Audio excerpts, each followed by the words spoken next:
Assalamu alaikum wa rahmatullahi wa barakatuhu.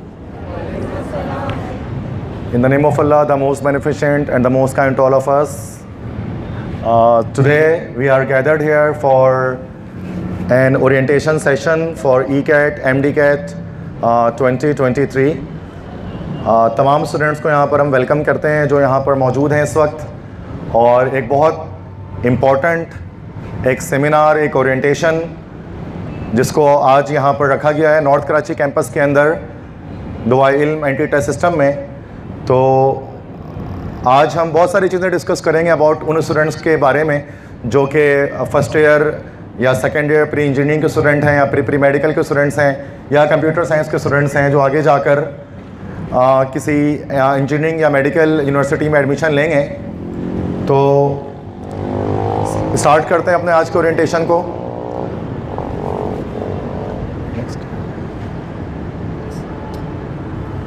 सबसे पहली चीज़ के हु वी आर। तो जैसे कि आप जब जमा है यहाँ पर, दैट इज़ दुआए इल्म एंटी टेस्ट सिस्टम और नॉर्थ कराची कैंपस। हम अपने स्टूडेंट्स को 2009 से 2009 से 3 कैंपसेस के अंदर जो है वो एजुकेट कर रहे हैं रिगार्डिंग एप्टीट्यूड टेस्ट प्रिपरेशन, जिसमें गुलशन इकबाल कैंपस है और नॉर्थ कराची कैंपस है। इसके अलावा ये औरंगी टाउन कैंपस है। इन 3 कैंपसेस में हम एप्टीट्यूड टेस्ट की प्रिपरेशन करवाते हैं, और जो हमारा रिज़ल्ट है जो हर साल आता है एक आउटस्टैंडिंग रिज़ल्ट, तो उसमें अल्लाह लाख लाख शुक्र है। तो उसमें हम जो है वो काफ़ी स्टूडेंट्स को तैयार करते हैं एडमिशन्स के हवाले से। हमारे डिफरेंट कैंपसेस हैं जो कि यहाँ पर आपको दिखाई देंगे। गुलशन इकबाल कैंपस जैसे मैंने बताया, यहाँ ब्लॉक 5 में यह मौजूद है। तो इसमें हम एंटी टेस्ट की प्रिपरेशन करवाते हैं ECAT MDCAT के लिए। और इसके अलावा जो है वो नॉर्थ कराची कैंपस जिसमें आप इस वक्त मौजूद हैं, तो लास्ट ईयर के सेशन के पिक्चर्स हैं जिसमें हमने एंटी टेस्ट प्रिपरेशंस कराई थी। तो this is North Karachi campus here. और इसके अलावा ये दिस औरंगी टाउन कैंपस जो हमारा वेरी फर्स्ट कैंपस है जहाँ से हमने स्टार्ट लिया। तो इसकी भी जो है वो फ़ोटोज़ आप यहाँ पर देख सकते हैं। These are the students, remarkable students जो उन्होंने लास्ट ईयर जो है वो अच्छी अचीवमेंट हासिल की एंटी टेस्ट के अंदर। This is the third campus of arts, that is Orangi town campus. तो अल्हम्दुलिल्लाह ये अल्लाह का लाख लाख शुक्र है कि लास्ट टाइम सिर्फ हमने नॉर्थ कराची कैंपस के अंदर, जिस कैंपस में आप मौजूद हैं, इसमें 100 स्टूडेंट्स जो है वो उनको एंटी टेस्ट की प्रिपरेशन कराई, NED के लिए, डाओ के लिए, JSMU के लिए, KMDC के लिए। और 100 स्टूडेंट्स थे लगभग इतने अप्रॉक्सीमेटली जिनको हमने तैयार किया था। उसमें से अक्सर बच्चों का एडमिशन हुआ, जिसको अभी मैं आपको बताता हूँ, ठीक है, कितने स्टूडेंट्स हैं जो आगे बढ़े। अच्छा, मैं इस वक्त अपने आप को प्रेजेंट कर देता हूँ जो यहाँ पर मैं प्रेजेंटेशन आपको दूँगा। I am myself sir Naseem Zulfiqar, और दुआए इल्म एंटी टेस्ट सिस्टम के अंदर मैं केमिस्ट्री और English, these are the 2 subjects जो कि मैं टीच करता हूँ। साथ में MDCAT को लॉजिकल रीजनिंग भी पढ़ाता हूँ। तो ये वो 3 सब्जेक्ट्स हैं जो मैं डील कर रहा हूँ। तो MDCAT के अंदर और ECAT के अंदर NED प्रिपरेशन में इंग्लिश एंड केमिस्ट्री, ये 2 सब्जेक्ट्स जो है वो मैं इसको देख रहा होता हूँ, ठीक है। तो आज मैं आपसे मुखातिब होऊंगा इस चीज़ के हवाले से। ये जो सेशन हमारा है ये उन तमाम स्टूडेंट्स के लिए नेसेसरी है, ज़रूरी है जो इस वक्त सेकेंड ईयर के स्टूडेंट हैं क्लास 12 के, और वो नेक्स्ट ईयर 2023 में किसी भी इंजीनियरिंग या मेडिकल यूनिवर्सिटी में जो है वो एडमिशन लेना चाहते हैं, लाइक NED में, डाओ में, JSMU में, कराची यूनिवर्सिटी में, नस्ट में, फास्ट में, वॉट एवर यूनिवर्सिटी। तो बहुत सारे स्टूडेंट्स को उसके बारे में आइडिया नहीं होता कि किस तरह से हम एडमिशन गेट करें, किस तरह से टेस्ट की प्रिपरेशन की जाए। एवरी स्टूडेंट वांट्स कि वो एडमिशन लेना चाहता है, he wants to become a doctor, she wants to become a doctor, he wants to become an engineer. तो लोग NEDian बनना चाहते हैं, डावाइट बनना चाहते हैं, बट वो जो एक तरीका होता है, वो जो एक मेथडोलॉजी होती है, उसको लोग मिस करते हैं स्टूडेंट्स, जिसकी वजह से उनका एडमिशन रह जाता है, वो एडमिशन नहीं गेट कर पाते। आज उन्हीं तमाम चीज़ों के बारे में हम डिस्कस करेंगे। तो जब हमारा प्रॉपर लेक्चर अभी स्टार्ट होगा, सबसे पहले एक चीज़ जो आपको एक सिंपल अवेयरनेस में दे दूँ यहाँ पर कि लाइक जब आप मैट्रिकुलेशन कर लेते हैं, आफ्टर डूइंग योर मैट्रिकुलेशन आप इंटरमीडिएट की तरफ आते हैं, और intermediate pre engineering, pre medical या कंप्यूटर साइंस किसी एक तरफ आप जो है वो मूव कर जाते हैं। अगर आपने इंटर प्री इंजीनियरिंग से किया है या कर रहे हैं, तो उसके बाद आपके पास 2 राहें होती हैं। Either you will go towards BE, bachelor of engineering, that is 4 year programmes, most of the students wants to go here. ज़्यादातर इस तरफ जाना चाहते हैं इंटरमीडिएट के बाद, या फिर आप BS की तरफ भी जा सकते हैं, बैचलर ऑफ साइंस, तो यह बैचलर ऑफ स्टडीज़, ये normal chemistry, physics, different fields के अंदर हो सकता है। ये 4 ईयर्स के ये भी होता है BSc प्लस MSc। पहले क्या होता था कि BSc और MSc जो है वो डिफरेंट कोर्सेज हुआ करते थे, अलग अलग 2-2 साल के सब्जेक्ट्स हुआ करते थे। 2 ईयर्स का BSc और 2 ईयर्स का MSc। अब क्या होता है कि 4 ईयर्स के डायरेक्टली आप BS करते हैं। बट मेजॉरिटी जो होती है स्टूडेंट्स की ना, वो ये चाहती है कि वो BE की तरफ जाए। तो मैं आज इसी के बारे में बात करूंगा, BE प्रोग्राम्स के बारे में, बैचलर ऑफ इंजीनियरिंग के बारे में, जो ज़्यादातर स्टूडेंट्स का ड्रीम होता है जो इंटर प्री इंजीनियरिंग से कर रहे होते हैं। इस तरह से जो इंटरमीडिएट प्री मेडिकल से करते हैं, जिनमें से आप में से कुछ बच्चे होंगे जो प्री मेडिकल के स्टूडेंट्स होंगे, तो उनका फर्स्ट ड्रीम ये होता है कि either they will go towards MBBS, कि वो MBBS कर लें। 5 ईयर्स प्रोग्राम होता है ये MBBS का, देन उसके बाद हाउस जॉब, तो या फिर MBBS नहीं तो BDS की तरफ जाएं, that is dental surgery, bachelor of dental surgery, this is also 5 years programme. और BDS नहीं तो फिर PharmD, डॉक्टर ऑफ फार्मेसी जिसे हम कहते हैं, ठीक है। They are also doctors but they actually work about medicines, तो मेडिसिन्स वगैरह पर ज़्यादा स्कोप होता है इनका, डॉक्टर ऑफ फार्मेसी वालों का, PharmD। और लास्ट एक चॉइस होती है DPT, डॉक्टर ऑफ फिजियोथेरेपी, या फिजियोथेरापिस्ट हम उनको कह सकते हैं। तो ये वो एक माइंड सेट है जो मेडिकल के स्टूडेंट्स अपना बनाते हैं। First priority, second, third, fourth. Exceptions हो सकती हैं, क्या पता आपको सर हमें तो इन चारों में से कोई पसंद नहीं, हम कुछ और करेंगे, माइट बी पॉसिबल। और वो कोई और चीज़ भी बुरी नहीं होगी, आई थिंक वो शायद अगर आपका इंटरेस्ट उसमें है तो वो भी अच्छा होगा। लेकिन यहाँ पर हम किसके बारे में बात कर रहे हैं, जो ट्रेंडिंग या जो स्कोप वाइज जो गुड फील्ड्स हैं उनके बारे में बात कर रहे हैं। तो मेडिकल के अंदर ये 4 फील्ड्स आती हैं। इसके बाद जो स्टूडेंट्स कंप्यूटर साइंस के यहाँ पर मौजूद है, CS में आई थिंक वो कुछ मतलब चंद बच्चे होते हैं जो इंटरमीडिएट कंप्यूटर साइंस से करते हैं, वो भी BE और BS की तरफ जा सकते हैं। लेकिन BE और BS में उनको सेलेक्टेड फील्ड्स मिलती हैं, मतलब वो फील्ड्स जो कंप्यूटर से रिलेट करती हूँ। मतलब इंजीनियरिंग क्या है कि वो एक मदर फील्ड है, इसमें आप NED में मौजूद तमाम फील्ड्स को आप अपना सकते हैं। जो भी फील्ड NED के अंदर है, 25 फील्ड्स, किसी भी फील्ड को आप ले सकते हैं। लेकिन कंप्यूटर साइंस वाले बाउंड हो जाते हैं कुछ सिलेक्टेड फील्ड्स के लिए जो कंप्यूटर रिलेटेड होती हैं, ठीक है। तो ये चीज़ मैंने आपको एक बेसिक बात बताई कि आफ्टर जो मैट्रिकुलेशन, जब आप इंटरमीडिएट में आते हैं और आप इंजीनियरिंग, मेडिकल और CS लेते हैं, तो उसके बाद आगे आपके पास क्या ऑप्शंस ओपन होते हैं जिसकी बुनियाद पर आप अपना करियर सेट करते हैं। तो ये तो बेसिक सी चीज़ थी, शायद आप पहले से जानते होंगे। आप कुछ यूनिवर्सिटीज़ के बारे में जानना चाहते हैं तो उसके बारे में भी अब मैं आता हूँ। तो सबसे पहले मैं जो है वो इंजीनियरिंग यूनिवर्सिटीज़ की बात करता हूँ, चूँकि उसके बाद फिर मेडिकल यूनिवर्सिटीज़ की बात करूँगा, ताकि ECAT और MD CAT दोनों स्टूडेंट जो है उसमें कवर हो जाएं आज के इस ओरिएंटेशन में, इस सेशन के अंदर। Then at the last question answer session होगा, FAQs वगैरह, जिसमें आपके जो क्वेश्चंस होंगे, जो क्वेरीज होंगी, उसके आंसर्स यहाँ पर हम देंगे। बट पहले इन चीज़ों को गौर से सुनना है, whatever I am saying to you, तो इनको आप गौर से सुने हर चीज़ के बारे में। उसके बाद इंशाल्लाह तमाम सवालात के जवाब आपको ऑटोमेटिकली मिल जाएंगे, ठीक है। और चूँकि रिकॉर्डेड सेशन है, आपको यूट्यूब पर इसकी रिकॉर्डिंग मिल जाएगी। तो अगर आपको इन केस अगर कोई बात आपके जहन से निकल जाती है आफ्टर द ओरिएंटेशन, तो आप उसको दोबारा बार बार इन बातों को समझ सकते हैं, कि because these are the most important things for your career which I am going to tell you, ठीक है। तो जो ज़रूरी होता है, इससे पहले कि हम कभी भी ECAT MD CAT की क्लासेस को स्टार्ट करें, हमें इस ओरिएंटेशन के लेना हद ज़रूरी है, ठीक है।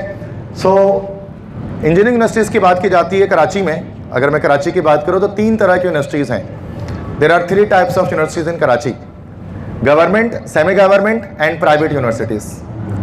सो government universities, they are actually not costly one, ये रैंकिंग में भी अच्छी होती है, माई मीन्स के इनकी डिग्री की वैल्यू ज़्यादा होती है और इनकी फ़ी कम होती है, ठीक है। तो these are the government universities. उनमें हमारे पास NED यूनिवर्सिटी है जो हमारा मेन फोकस है, और इसके अलावा दाऊद यूनिवर्सिटी है, this is also engineering university. और कराची यूनिवर्सिटी के अंदर भी एक इंजीनियरिंग का प्रोग्राम होता है, BE केमिकल इंजीनियरिंग। तो ये 3 यूनिवर्सिटी वो हैं जो गवर्नमेंट लेवल की हैं कराची में। सेकंड होती है सेमी गवर्नमेंट। सेमी गवर्नमेंट में फ़ी थोड़ी ज़्यादा होती है गवर्नमेंट के मुकाबले में, बट वैल्यू के लिहाज से ये अच्छी यूनिवर्सिटीज़ होती हैं, इनकी वैल्यू होती है, इनका स्कोप होता है। लाइक नस्ट है, नस्ट कराची, नस्ट इस्लामाबाद। कराची की बात करें तो उसमें नस्ट कराची है, नस्ट इस्लामाबाद भी है, और साथ में IIEE Institute of Industrial Electronics Engineering, IIEE। तो these are the 2 semi government universities. और थर्ड जो कैटेगरी आती है वो आती है प्राइवेट यूनिवर्सिटीज़ की। इनमें क्या होती है, फ़ी अब सेमी गवर्नमेंट से भी ज़्यादा होती है इनकी फ़ी, और उनमें मिक्स होते हैं। कुछ यूनिवर्सिटीज़ में डिग्रीज़ की वैल्यू ज़्यादा है, कुछ में कम है। तो जस्ट मैं नेम आपको बता देता हूँ, लाइक फास्ट है, दैट इज़ UIT है, सर सैयद है, DHA सुफ़ा है, बहरिया यूनिवर्सिटी, इकरा यूनिवर्सिटी। कुछ यूनिवर्सिटीज़ का नाम आपने किन इनमें से सुना होगा। तो these are the private universities. इसमें से जैसे फास्ट है, इट इज़ रियली गुड, अगरचे ये प्राइवेट है but that's really good in computer science. इस तरह सेमी गवर्नमेंट में नस्ट, ये काफ़ी बेहतर है। गवर्नमेंट की बात करें कराची में तो NED is the best one. तो सबसे पहले तो आपको ये पता होना चाहिए कि यूनिवर्सिटी को 3 पार्ट्स में डिवाइड कर देते हैं, गवर्नमेंट, सेमी गवर्नमेंट और प्राइवेट, ताकि आपको सिलेक्शन करने में आसानी हो, अपनी फाइनेंसिस के लिहाज से भी, अपनी परसेंटेज के लिहाज से भी। वरना यूनिवर्सिटीज़ तो काफ़ी सारी आप देख सकते हैं कराची में, लेकिन अब हमें सबसे पहले इस तरह कैटेगराइज करना होता है यूनिवर्सिटीज़ को कि हम किस में जाना चाहते हैं। ठीक है, नेक्स्ट स्लाइड। सो सबसे पहले मैं बात करूंगा सबसे बेस्ट यूनिवर्सिटी जो कराची में इस वक्त मौजूद है, और उसमें NED को मैं फर्स्ट पे फ़िलहाल नहीं रखूंगा बिकॉज NED से बेहतर यूनिवर्सिटीज़ भी कराची में मौजूद हैं। जैसे कि अल्लामा इकबाल ने कहा था ना कि सितारों से आगे जहां और भी हैं, तो वही वाली बात है कि हम अपने आप को लिमिटेड नहीं करते हैं। NED है, okay, that's very good, really good in government, but उनसे बेहतर यूनिवर्सिटीज़ भी हमारे पास हैं इन पाकिस्तान। लाइक सबसे पहले नंबर पे जैसे मैं नस्ट का नाम लिखता हूँ। So NUST is national university of science and technology, नाम सुना होगा आपने नस्ट का। वर्ल्ड रैंकिंग की अगर बात की जाए तो ये वर्ल्ड रैंकिंग इंटरनेट से निकाली गई है। तो वर्ल्ड रैंकिंग के अंदर नस्ट जो है 179 नंबर पे आता है इंजीनियरिंग के अंदर। टॉप 200 यूनिवर्सिटीज़ में इसका शुमार होता है दुनिया की, 179 ऑल ओवर द वर्ल्ड। और अगर हम NED की बात करते हैं तो वो 1000 क्रॉस करके आता है। अगर NED की बात करें वर्ल्ड रैंकिंग के अंदर तो इट इज़ 1000 क्रॉस्ड, और ये 179 पर है, तो इसका मतलब कि इसकी वैल्यू कहीं ज़्यादा है। तो लेकिन इसलिए इसके बारे में लोगों को नहीं पता होता, चूँकि ये सेमी गवर्नमेंट है, ये फुल गवर्नमेंट नहीं है, तो फीस स्लाइटली ज़्यादा होती है NED से। बट अगर हम बात करें क्वालिटी के हवाले से तो वो भी बहुत ज़्यादा इसके अंदर है। तो सबसे पहले एलिजिबिलिटी नस्ट के बारे में बात करते हैं कि नस्ट, अगर आप में से किसी भी स्टूडेंट का ये स्कोप है कि वो नस्ट की तरफ जाएं। अच्छा, अगर आप इलेक्ट्रिकल और मैकेनिकल इंजीनियरिंग साइड पर रहना चाहते हैं ना, इंजीनियरिंग के स्टूडेंट्स, तो उनके लिए तो नस्ट बेस्ट है, नस्ट कराची। लेकिन अगर आपको कहना है कि नहीं सर हम कंप्यूटर साइंस की तरफ बाउंड होना चाहते हैं, software engineering, computer science, computer engineering, ये फील्ड्स हमें पसंद आती हैं, अगर तो फिर आपके लिए नस्ट नहीं है, नस्ट कराची नहीं है, फिर उसके लिए नस्ट इस्लामाबाद है। तो नस्ट का जो इस्लामाबाद कैंपस है उसके अंदर कंप्यूटर साइंस है, लेकिन there is no computer science in NUST Karachi. NUST Karachi में इलेक्ट्रिकल और मैकेनिकल इंजीनियरिंग है, अगर वो आपको पसंद है तो you can go for it. So eligibility criteria क्या है? अच्छा, इस्लामाबाद के लिए भी सेम यही है, अगर आप मूव कर सकते हैं इस्लामाबाद में अपनी बेहतर पढ़ाई के लिए, if you can move then NUST is the best option for you for computer science as well. So at least 60% marks चाहिए होते हैं इंटरमीडिएट में, एटलीस्ट 60% मार्क्स, चाहे आप इंजीनियरिंग से हो चाहे आप कंप्यूटर साइंस से हो। मेरिट फार्मूला क्या होता है, एग्रीगेट क्या बनता है इसका? चूँकि कोई भी यूनिवर्सिटी ऐसी नहीं है जिसके बारे में आज हम बात करेंगे जो आपको टोटल इंटर की परसेंटेज पर एडमिशन देगी। वो सब के सब आपके टेस्ट के कुछ ना कुछ नंबर लेंगे, मतलब तमाम यूनिवर्सिटीज़ में टेस्ट मैटर करेगा। टेस्ट में जितना नंबर आप स्कोर करेंगे उतने ज़्यादा आपके चांसेस होंगे यूनिवर्सिटीज़ पर, मतलब उसको एडमिशन को गेट करने में। FSC की परसेंटेज की कुछ परसेंटेज आएगी, किसी में कम किसी में ज़्यादा, बट एक कुछ परसेंटेजेस आएंगे, एक फ्रैक्शन आएगा उसका। जैसे कि जब हम बात करते हैं नस्ट में तो 10% मैट्रिक की परसेंटेज काउंट की जाती है, जितनी भी परसेंटेज आपकी आई उसकी 10% काउंट किया जाएगा। ठीक है, लेट से किसी की 100% पूरी आ गई तो उसे 10 ले लेंगे, किसी की 90 आ गई तो हम 9% ले लेंगे, किसी की 80 आ गई तो उसका 8 ले लेंगे उसका परसेंटेज, इसका मतलब 10% लिया जाएगा। इंटरमीडिएट का ओनली 15%, सिर्फ 15% किसके लिए होगा भाई? इंटरमीडिएट के लिए, और 75% जो है वो टेस्ट के मार्क्स काउंट होंगे।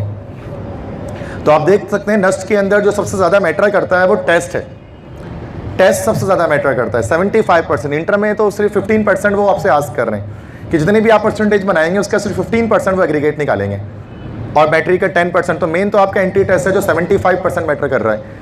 इसलिए अगर आपकी परसेंटेज 60s में भी हैं, 70s में भी हैं इंटरमीडिएट में, और अगर आप नस्ट ट्राई करेंगे और टेस्ट अच्छा देंगे तो फिर आप वहाँ पर एडमिशन सिक्योर कर लेंगे। तो आई थिंक बैक होगा। ओके, 3 टेस्ट होते हैं नस्ट के हर साल। There are 3 test of NUST every year, NET 1, NET 2, NET 3। NET 1 जो होता है वो दिसंबर में होता है, इस्लामाबाद में होता है, वो कराची में नहीं होता। नेट 2 मार्च में होगा 2023 नेक्स्ट ईयर, और नेट 3 जुलाई में होगा और इन तीनों टेस्ट को आप दे सकते हैं, या जैसे आप कराची में तो आप नेट 2 नेट 3 दे सकते हैं। Best one will be considered, जब आपके तीनों में से बेस्ट मार्क्स इसमें आएंगे ना उनको कंसिडर किया जाएगा, जिसमें सबसे अच्छे नंबर होंगे ना तो उसको लेकर मेरिट बनाया जाएगा। तो आप तीनों टेस्ट दे सकते हैं नेस्ट का। अगर आप फर्स्ट, लेकिन सिर्फ इस्लामाबाद में होता है नेट 1, नेट 2 नेट 3 कराची में होता है, आप दे सकते हैं उसको, ठीक है। और टेस्ट का पैटर्न क्या होता है? फेडरल बोर्ड सिलेबस होता है, सिंध बोर्ड फॉलो नहीं किया जाता नेस्ट के टेस्ट को प्रिपेयर करने के लिए। फेडरल बोर्ड, इस्लामाबाद बोर्ड की बुक्स पढ़नी पड़ती हैं। 200 मार्क्स का टेस्ट होता है, 3 आवर्स का, 3 घंटे का। 80 marks mathematics, 60 marks physics, 30 marks chemistry, 20 marks English और 10 marks IQ, intelligence quotient, IQ level के इंटेलिजेंस क्वेश्चंस होते हैं। इस तरह से टोटली हमारे पास 200 मार्क्स बनते हैं और 3 आवर्स 180 मिनट्स आपके पास होते हैं इस MCQs को सॉल्व करने के लिए। इसका एंट्री टेस्ट इस पैटर्न पर आता है, ठीक है। तो ये आइडिया मैंने आपको दिया कि एंट्री टेस्ट किस तरह से होगा। मेन चीज़ ये कि फेडरल बोर्ड का सिलेबस फॉलो किया जाएगा। जो आप इंटरमीडिएट में पढ़ते हैं उस सिलेबस से नेस्ट का टेस्ट नहीं बनता, ठीक है। आगे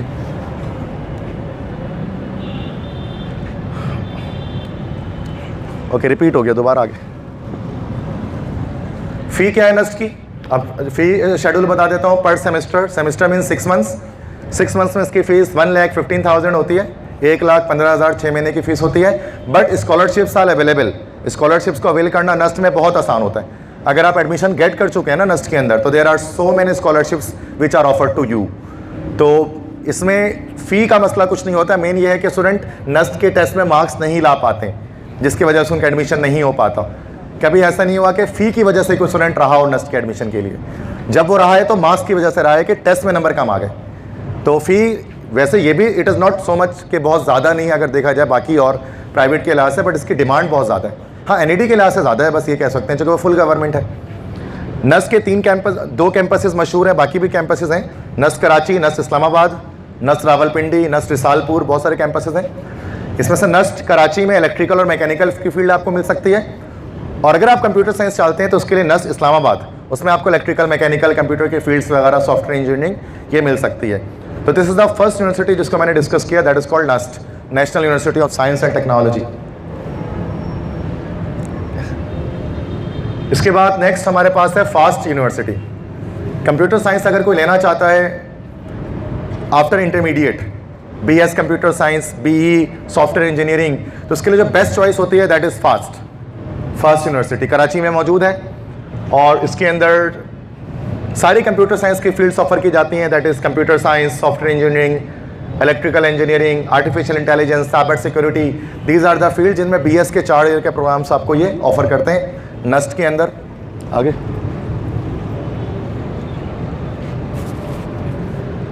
फास्ट का एलिजिबिलिटी क्राइटेरिया सेम है। देखिए, इंटरमीडिएट में कम से कम 60% मार्क्स पूरे पाकिस्तान का रूल है। पूरे पाकिस्तान में कहीं से भी इंजीनियरिंग आप करेंगे ना, एटलीस्ट 60% मार्क्स आपको चाहिए। 60% से कम मार्क्स में आपका एडमिशन नहीं गेन होता, ठीक है। तो 60% मार्क्स आपको रिक्वायर्ड है इंटरमीडिएट में। एग्रीगेट कैसे बनेगा? मेरिट फार्मूला क्या है?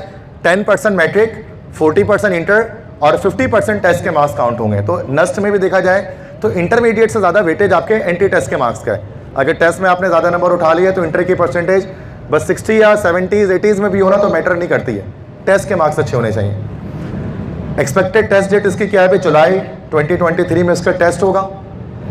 नेक्स्ट ईयर जुलाई के अंदर फास्ट का एक टेस्ट होता है और साथ में फास्ट जो है वो NTS के टेस्ट को भी एक्सेप्ट कर रही होती है। NTS के टेस्ट हर महीने होते हैं, तो आप NTS का टेस्ट का पैटर्न डिफरेंट होता है, उसको मैं यहाँ पर डिस्कस नहीं कर रहा क्योंकि उसकी प्रिपरेशन भी हम नहीं कराते। तो NTS के टेस्ट को पास करके भी आप फास्ट में एडमिशन ले सकते हैं, या फिर फास्ट का अपना जो टेस्ट होता है यूनिवर्सिटी का जो जुलाई 2023 में होगा उसको भी पास करके आप एडमिशन गेट कर सकते हैं। टेस्ट पैटर्न क्या होता है फास्ट का कि 100 मार्क्स आपके टोटल होते हैं, इसमें 2 आवर्स इसको टाइम दिया जाता है आपको। Advance maths 20, general maths 40, physics 20, English 10, IQ 10। This is the pattern of fast. इसके अंदर केमिस्ट्री और फिजिक्स केमिस्ट्री इसके अंदर जो है वो इंक्लूड नहीं होती फास्ट के टेस्ट में। अगर आप जाएंगे, क्योंकि फास्ट में सारे फील्ड्स कंप्यूटर की ही हैं।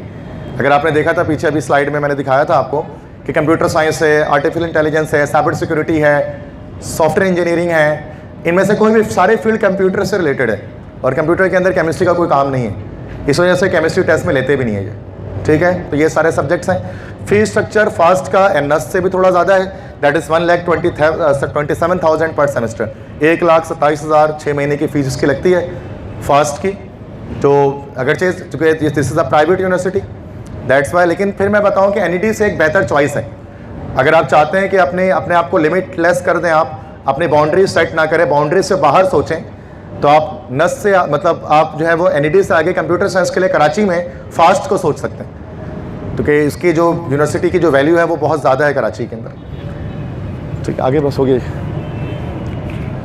हमारे स्टूडेंट्स जो कि लास्ट ईयर जिन्होंने फास्ट का टेस्ट दिया था, तो उनमें से स्टूडेंट्स का एडमिशन सॉफ्टवेयर इंजीनियरिंग में हुआ, कंप्यूटर साइंस में हुआ और इलेक्ट्रिकल इंजीनियरिंग में हुआ। तो इन 3 फील्ड्स के अंदर हमारे दुबई इल्म एंटी टेस्ट सिस्टम के जो स्टूडेंट्स थे डाइट्स के, तो उन्होंने इसमें एडमिशन लिया था डिफरेंट फील्ड्स के अंदर, वेरियस फील्ड्स के अंदर। फास्ट के अचीवमेंट मैं बता रहा हूँ, चूँकि मैं हर एक यूनिवर्सिटी के बाद आपको ये बता दूंगा कि उसमें कितने बच्चों का एडमिशन हुआ। ओके, अब आते हैं उस यूनिवर्सिटी की तरफ जिसमें ज़्यादातर स्टूडेंट्स कराची के जाना चाहते हैं और इसमें ज़्यादा बच्चों का एकोमोडेट भी किया जाता है। 2500 स्टूडेंट्स का 2500 बच्चों का एडमिशन इसके अंदर होता है कराची में हर साल। That is NED university of engineering and technology. So और ये आई थिंक एक मेन एक प्राइमरी एक ऑब्जेक्टिव होता है स्टूडेंट्स का जो फिर इंजीनियरिंग में पढ़ रहे होते हैं, sir I want to be NED। अच्छा, ये भी बहुत बेस्ट यूनिवर्सिटीज़ है बाकी यूनिवर्सिटी के लिहाज से देखा जाए तो। अगर हम नस्ट को हटा लें और फास्ट को हटा लें तो फिर NED जाहिर सी बात है इनके नीचे ही बाकी तमाम यूनिवर्सिटीज़ आती हैं, मतलब लिस्ट में से ऊपर नहीं आ सकती यूनिवर्सिटीज़ फिर कोई, और इसकी फ़ी भी बहुत कम होती है, तो स्टूडेंट्स अक्सर इसके अंदर जा रहे होते हैं। तो NED यूनिवर्सिटी के अंदर भी सेम एलिजिबिलिटी क्राइटेरिया, इंटर में आपके पास कम से कम 60 मार्क्स आपके होने चाहिए, एटलीस्ट 60% मार्क्स। 60% से कम अगर आपके होंगे 59, 58, 55, तो फिर आपको एडमिशन ग्रांट नहीं किया जाएगा, खासतौर पे इंजीनियरिंग के फील्ड्स के अंदर। NED के अंदर मेरिट फार्मूला क्या होता है भाई NED का? 50% इंटर, 50% एंटी टेस्ट के मार्क्स, ये दोनों काउंट किए जाते हैं। अब NED लगातार हर साल से तो लगातार 2 साल से तो ऐसा कर रही है कि वो फर्स्ट ईयर के बिहाफ पर एडमिशन ले रही है। 2021 में और 2022 में दोनों ईयर्स में ऐसा हुआ कि उन्होंने एडमिशन्स फर्स्ट ईयर के परसेंटेज की बुनियाद पर ले लिया। 2021 में तो मैट्रिक की बुनियाद पर ले लिया और 2022 में इस ईयर उन्होंने फर्स्ट ईयर की बुनियाद पर ले लिया। बट ये ऐसा कोई हम डिसाइडेड नहीं कह सकते हैं कि सर नेक्स्ट ईयर भी ऐसा ही होगा। ये कोई अगर इंटरमीडिएट के रिजल्ट नेक्स्ट ईयर जल्दी आ जाते हैं तो फिर वो NED यूनिवर्सिटी क्या कर सकती है कि वो पूरे फर्स्ट सेकेंड ईयर दोनों को वो कंसिडर करेगी। तो ये नहीं कह सकते हम कि सिर्फ एक ही जो है वो सिर्फ फर्स्ट ईयर की बुनियाद पर एडमिशन होगा, वो हो चुका है फर्स्ट टाइम। सो 50% इंटरमीडिएट, 50% इंटर टेस्ट के मार्क्स, मतलब ये होता है कि अगर आपने 80% अगर आप बनाया है इंटरमीडिएट में तो 40% मार्क्स आपके निकाले जाएंगे यहाँ से, और टेस्ट में लेट्स से कि आपके 80 मार्क्स आए तो उसके 40 निकाले जाएंगे, तो 40 + 40 = 80, इस तरह से एग्रीगेट बनेगा। ये लेट्स से आपने यहाँ पर 90 बनाया इंटरमीडिएट में, तो 90 के 45 मार्क्स निकल जाएंगे 50%, और टेस्ट में लेट्स से आपके जो है वो 60 मार्क्स आ गए तो उसके 30 निकल जाएंगे, तो 30 और 45, तो इस तरह से प्लस करके दोनों का एग्रीगेट बना देंगे।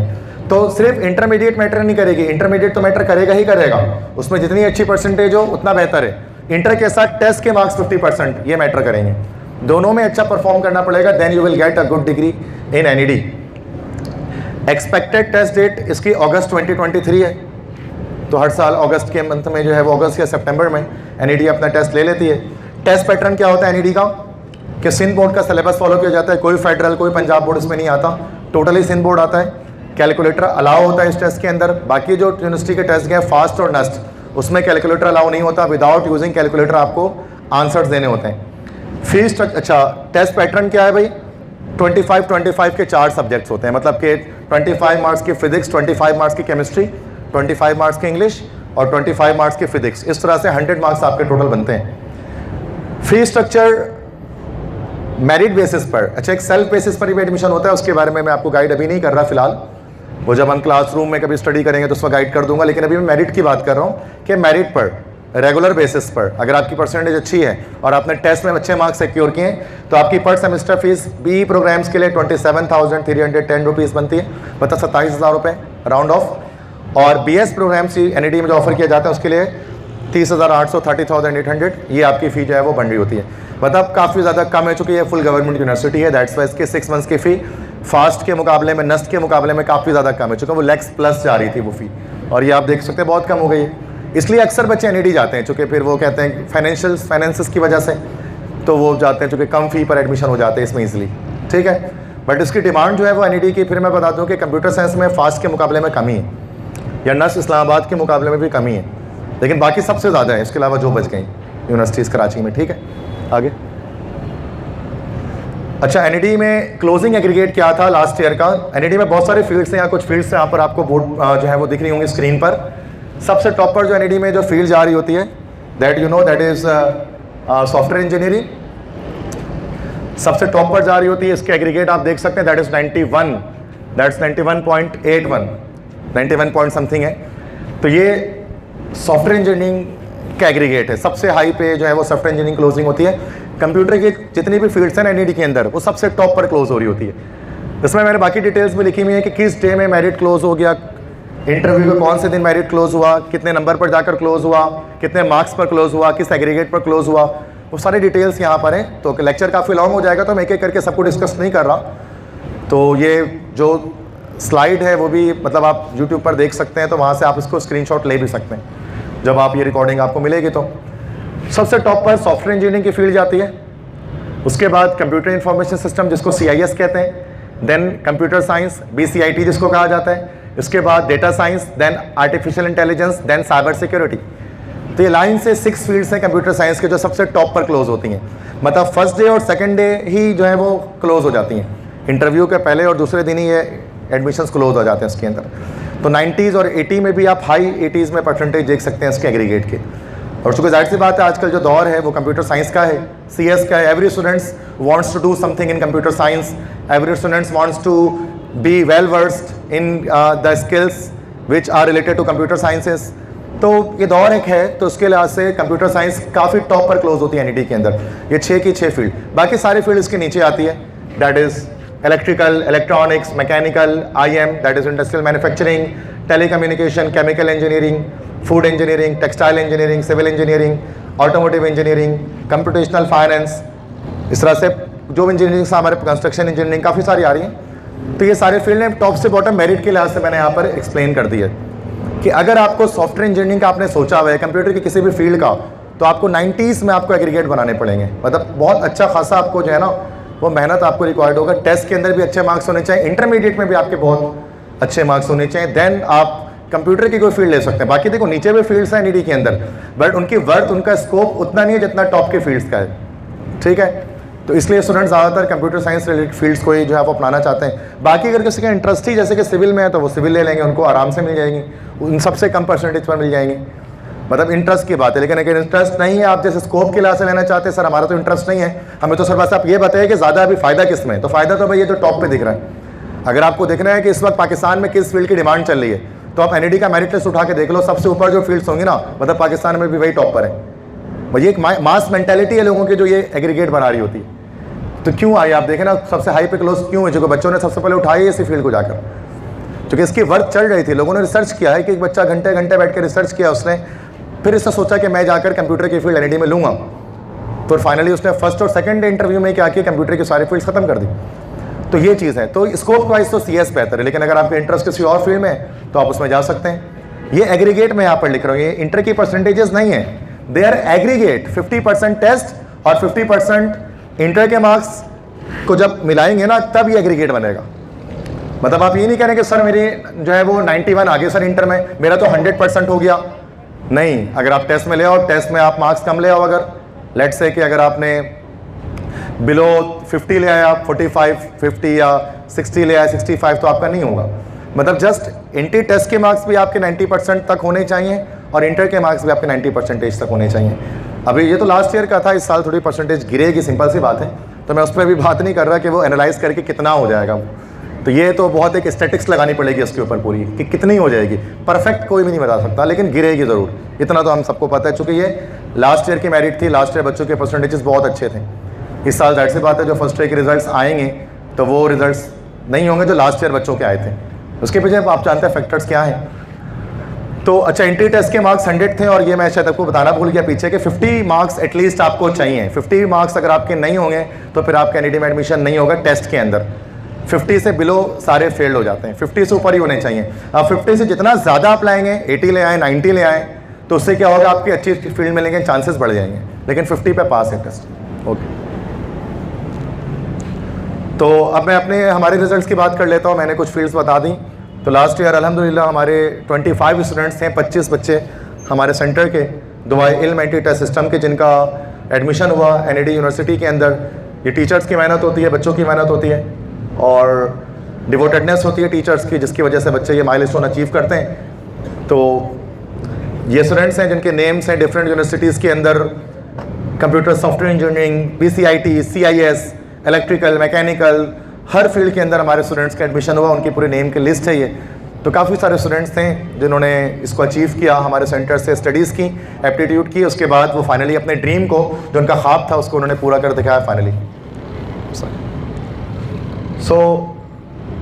तो 3 यूनिवर्सिटीज़ मैंने अभी आपके सामने डिस्कस की, that was engineering universities like NUST, FAST, NED। Now we are moving towards medical universities, क्योंकि आप इंटर प्री मेडिकल के जो स्टूडेंट्स हैं यकीनन वो भी यहाँ पर मौजूद हैं, तो वो भी जानना चाहेंगे कि सर हमारी यूनिवर्सिटीज़ का आप बताएं कि सर किस में एडमिशन होगा और कितनी परसेंटेज चाहिए और कैसे एडमिशन होता है। हमने बड़ा सुना है आजकल, चूँकि चले फिर भी इंजीनियरिंग में एडमिशन गेट करना मुश्किल होता है, बट बहुत मुश्किल नहीं होता है, हो जाता है, नामुमकिन नहीं है, इम्पॉसिबल नहीं है, इट इज़ पॉसिबल। बट यही MBBS की जब बात करते हैं ना, तो सिचुएशंस और द थिंग्स गेट वर्स। और ये आपको पता होगा, अगर आप सोशल मीडिया में या किसी भी तरह से कनेक्टेड हैं तो आपको पता होगा कि जो अभी 13 नवंबर को जो MD-CAT हुआ, उसके बाद जो मसाइल हुए कराची के अंदर MD-CAT रिजल्ट्स पर, ये इस वजह से होता है, सबसे बड़ी वजह इसके पीछे होती है लैक ऑफ अवेयरनेस, कि स्टूडेंट्स अवेयर नहीं होते हैं, अप टू डेट नहीं होते चीज़ों के बारे में कि कौन से सिलेबस फॉलो करना है, कौन से बुक्स को पढ़ना है, कौन से मटेरियल को पढ़ना है, कौन से चैप्टर्स को पढ़ना है, किस चैप्टर पे कितना टाइम देना है, किस सब्जेक्ट को कितना टाइम देना है, वो उनको पता नहीं होता। वो बस लगे रहते हैं, वो प्रिपरेशन के तौर पे वो किसी भी तरह से वो प्रिपेयर करते रहते हैं और एक डायमेंशन, एक डायरेक्शन उनकी सेट नहीं होती है, जिसकी वजह से वो नहीं मतलब कि सिक्योर कर पाते। बिल्कुल इस तरह से हम कह सकते हैं ना, एक शख्स है, अगर वो रात की तारीक अंधेरे में अगर वो गाड़ी चला रहा है, लेट से कार ड्राइव कर रहा है और हेडलाइट्स जो हैं वो बंद हैं कार की और वो फुल स्पीड पे जा रहा है, अब जाहिर सी बात है हेडलाइट्स बंद होंगी और वो फुल स्पीड पे गाड़ी जाएगी तो वो गाड़ी कहीं ना कहीं मार देगा जाकर, वो फिर ना क्रैश कर जाएगी वो। इससे ये पता लगता है कि अगर आपके सामने विजन क्लियर ना हो ना, अगर आपको डायरेक्शन ना दिख रही हो, तो आपका की जो फास्ट स्पीड है ना, वो भी आपको कोई फ़ायदा नहीं देती। हमारा बच्चा फास्ट तो भागता है बट विजन ही क्लियर नहीं होता उसके सामने, वो भाग रहा है, वो दिन भर पढ़ रहा है, नोट्स लेके बैठा हुआ है, कुछ ना कुछ कर रहा है वो, लेकिन उसका विजन क्लियर नहीं है, उसको पता नहीं तैयारी करनी कैसे, कितने नंबर चाहिए मुझे, वो क्वालिटेटिव एक एनालिसिस नहीं कर रहा, वो क्वांटिटेटिव एक एनालिसिस नहीं कर रहा, वो बस वो सोच रहा है कि हार्ड वर्क करेंगे तो बस हो जाएगा, कुछ नहीं। हार्ड वर्क के साथ होती हैं ऑल ओवर कराची हर जगह पर, ताकि स्टूडेंट्स को एक डायरेक्शन मिल सके, वरना घर बैठकर अगर आप करते हैं तो आपको ये मसाइल आते हैं बहुत सारे, जो बहुत सारे स्टूडेंट्स करना चाहते हैं, फिर उसमें उनको पछतावा होता है, फाइनली रिग्रेट करते हैं वो उसको। तो जहाँ तक मेडिकल यूनिवर्सिटीज़ की बात करें तो कराची में मेडिकल यूनिवर्सिटीज़ जो है वो 2 तरह की हैं, आइदर गवर्नमेंट और प्राइवेट, दो ही। सेमी गवर्नमेंट यूनिवर्सिटीज़ कोई नहीं है इसके अंदर, या तो गवर्नमेंट है या तो प्राइवेट है। गवर्नमेंट में first is Dow University of Health Sciences, the second is Jinnah Sindh Medical University और JSMU, the third is KMDC Karachi Medical and Dental College, the fourth one is Shaheed Mohtarma Benazir Bhutto Medical College Lyari. These are the 4 medical colleges और medical universities. अच्छा, आप में से जो बच्चे pre engineering के वो इसलिए सुन लें कि अगर इन केस आपके कोई फ्रेंड हैं, कोई दोस्त हैं, कोई भी हो जो कि मेडिकल से ताल्लुक़ रखते हैं और वो नहीं आ सके सेशन के अंदर, तो आप उनको कुछ ना कुछ गाइड कर दें जो कुछ आपने सुना हो, तो वो भी हर स्टूडेंट के लिए इस तरह से बेनिफिशेंट है, तो तमाम स्टूडेंट्स उसको सुने समझे उसको। प्राइवेट यूनिवर्सिटीज़ की बात करते हैं तो प्राइवेट काफ़ी सारी हैं, MBBS और BDS के लिए मेडिकल यूनिवर्सिटीज़ कराची में, जैसे कि आगा खान यूनिवर्सिटी है, ज़ियाउद्दीन मेडिकल यूनिवर्सिटी है, बकाई मेडिकल यूनिवर्सिटी है, इस तरह से बहरिया मेडिकल यूनिवर्सिटी है, किम्स है, रुतफा मेडिकल कॉलेज है। अच्छा, नीचे जो 3 यूनिवर्सिटीज़ के नाम मैंने लिखे ना अलग से, that is Bahria medical university, KIMS, रुतफा या फ़ज़ाइया रुतफा मेडिकल कॉलेज, ये सारे नम्स के अंडर में आते हैं। इनमें आपको MD-CAT के साथ साथ नम्स का टेस्ट भी क्लियर करना पड़ता है, तब जाकर आपका एडमिशन होता है। वो भी मैं आपको उसकी डिटेल बता दूंगा। अगर कोई स्टूडेंट नम्स के टेस्ट के बारे में कुछ जानना चाहता है तो उसके लिए भी मैं जो है वो एक स्लाइड में आपको चीज़ें बता दूंगा। ठीक है, ओके। सबसे पहले तो हम गवर्नमेंट यूनिवर्सिटीज़ की बात करेंगे जो कम फ़ी पर एक अच्छी पढ़ाई आपको यकीनन देते हैं, और ज़्यादातर स्टूडेंट्स या सारे ही कराची के इन्हीं यूनिवर्सिटीज़ में जाना चाहते हैं, तो दैट इज़ डाउ यूनिवर्सिटी या JSMU या KMDC या SM, मतलब जो शहीद मोहतरमा बेनज़ीर भुट्टो मेडिकल कॉलेज लियारी है, इनमें आगे। सो देखें, एक चीज़ ये है ना कि E-CAT के अंदर पता है क्या होता है, इंजीनियरिंग के अंदर हर यूनिवर्सिटी का अपना टेस्ट है, एनईडी अपना टेस्ट अलग लेगी, नस्ट का अपना टेस्ट अलग है, फास्ट का अपना टेस्ट अलग है, सरसियत में जाएंगे तो उसका अलग टेस्ट है, इकरा में जाएंगे तो उसका अलग टेस्ट है, हमदर्द में जाएंगे तो उसका अलग टेस्ट है, बहरिया में लेंगे तो उसका एक डिफरेंट टेस्ट है। मतलब आप 50 बार टेस्ट दे सकते हो कराची में। 10 बार फेल हो गया कोई मसला नहीं, 11वीं बार दे दिया किसी यूनिवर्सिटी में, वहाँ पास हो गया तब भी हो जाएगा। ये बेनिफिट किस में है? कराची में, मतलब इंजीनियरिंग के अंदर। बट मेडिकल में एक सबसे बड़ा मसला ये है कि there is only a single test all over Pakistan. सुना होगा आपने कि सिर्फ एक ही टेस्ट होता है पूरे पाकिस्तान में, दैट इज कॉल्ड MD-CAT। अगर आपने उसमें खुदा न खास्ता इन केस अगर आप पास नहीं हो सके तो फिर आपका पूरे पाकिस्तान में ना किसी गवर्नमेंट में ना किसी प्राइवेट में किसी यूनिवर्सिटी में MBBS और BDS के लिए एडमिशन नहीं होगा ऑल ओवर पाकिस्तान। भले उसके बाद आप कुछ भी कर लें, आपका एडमिशन नहीं होने वाला।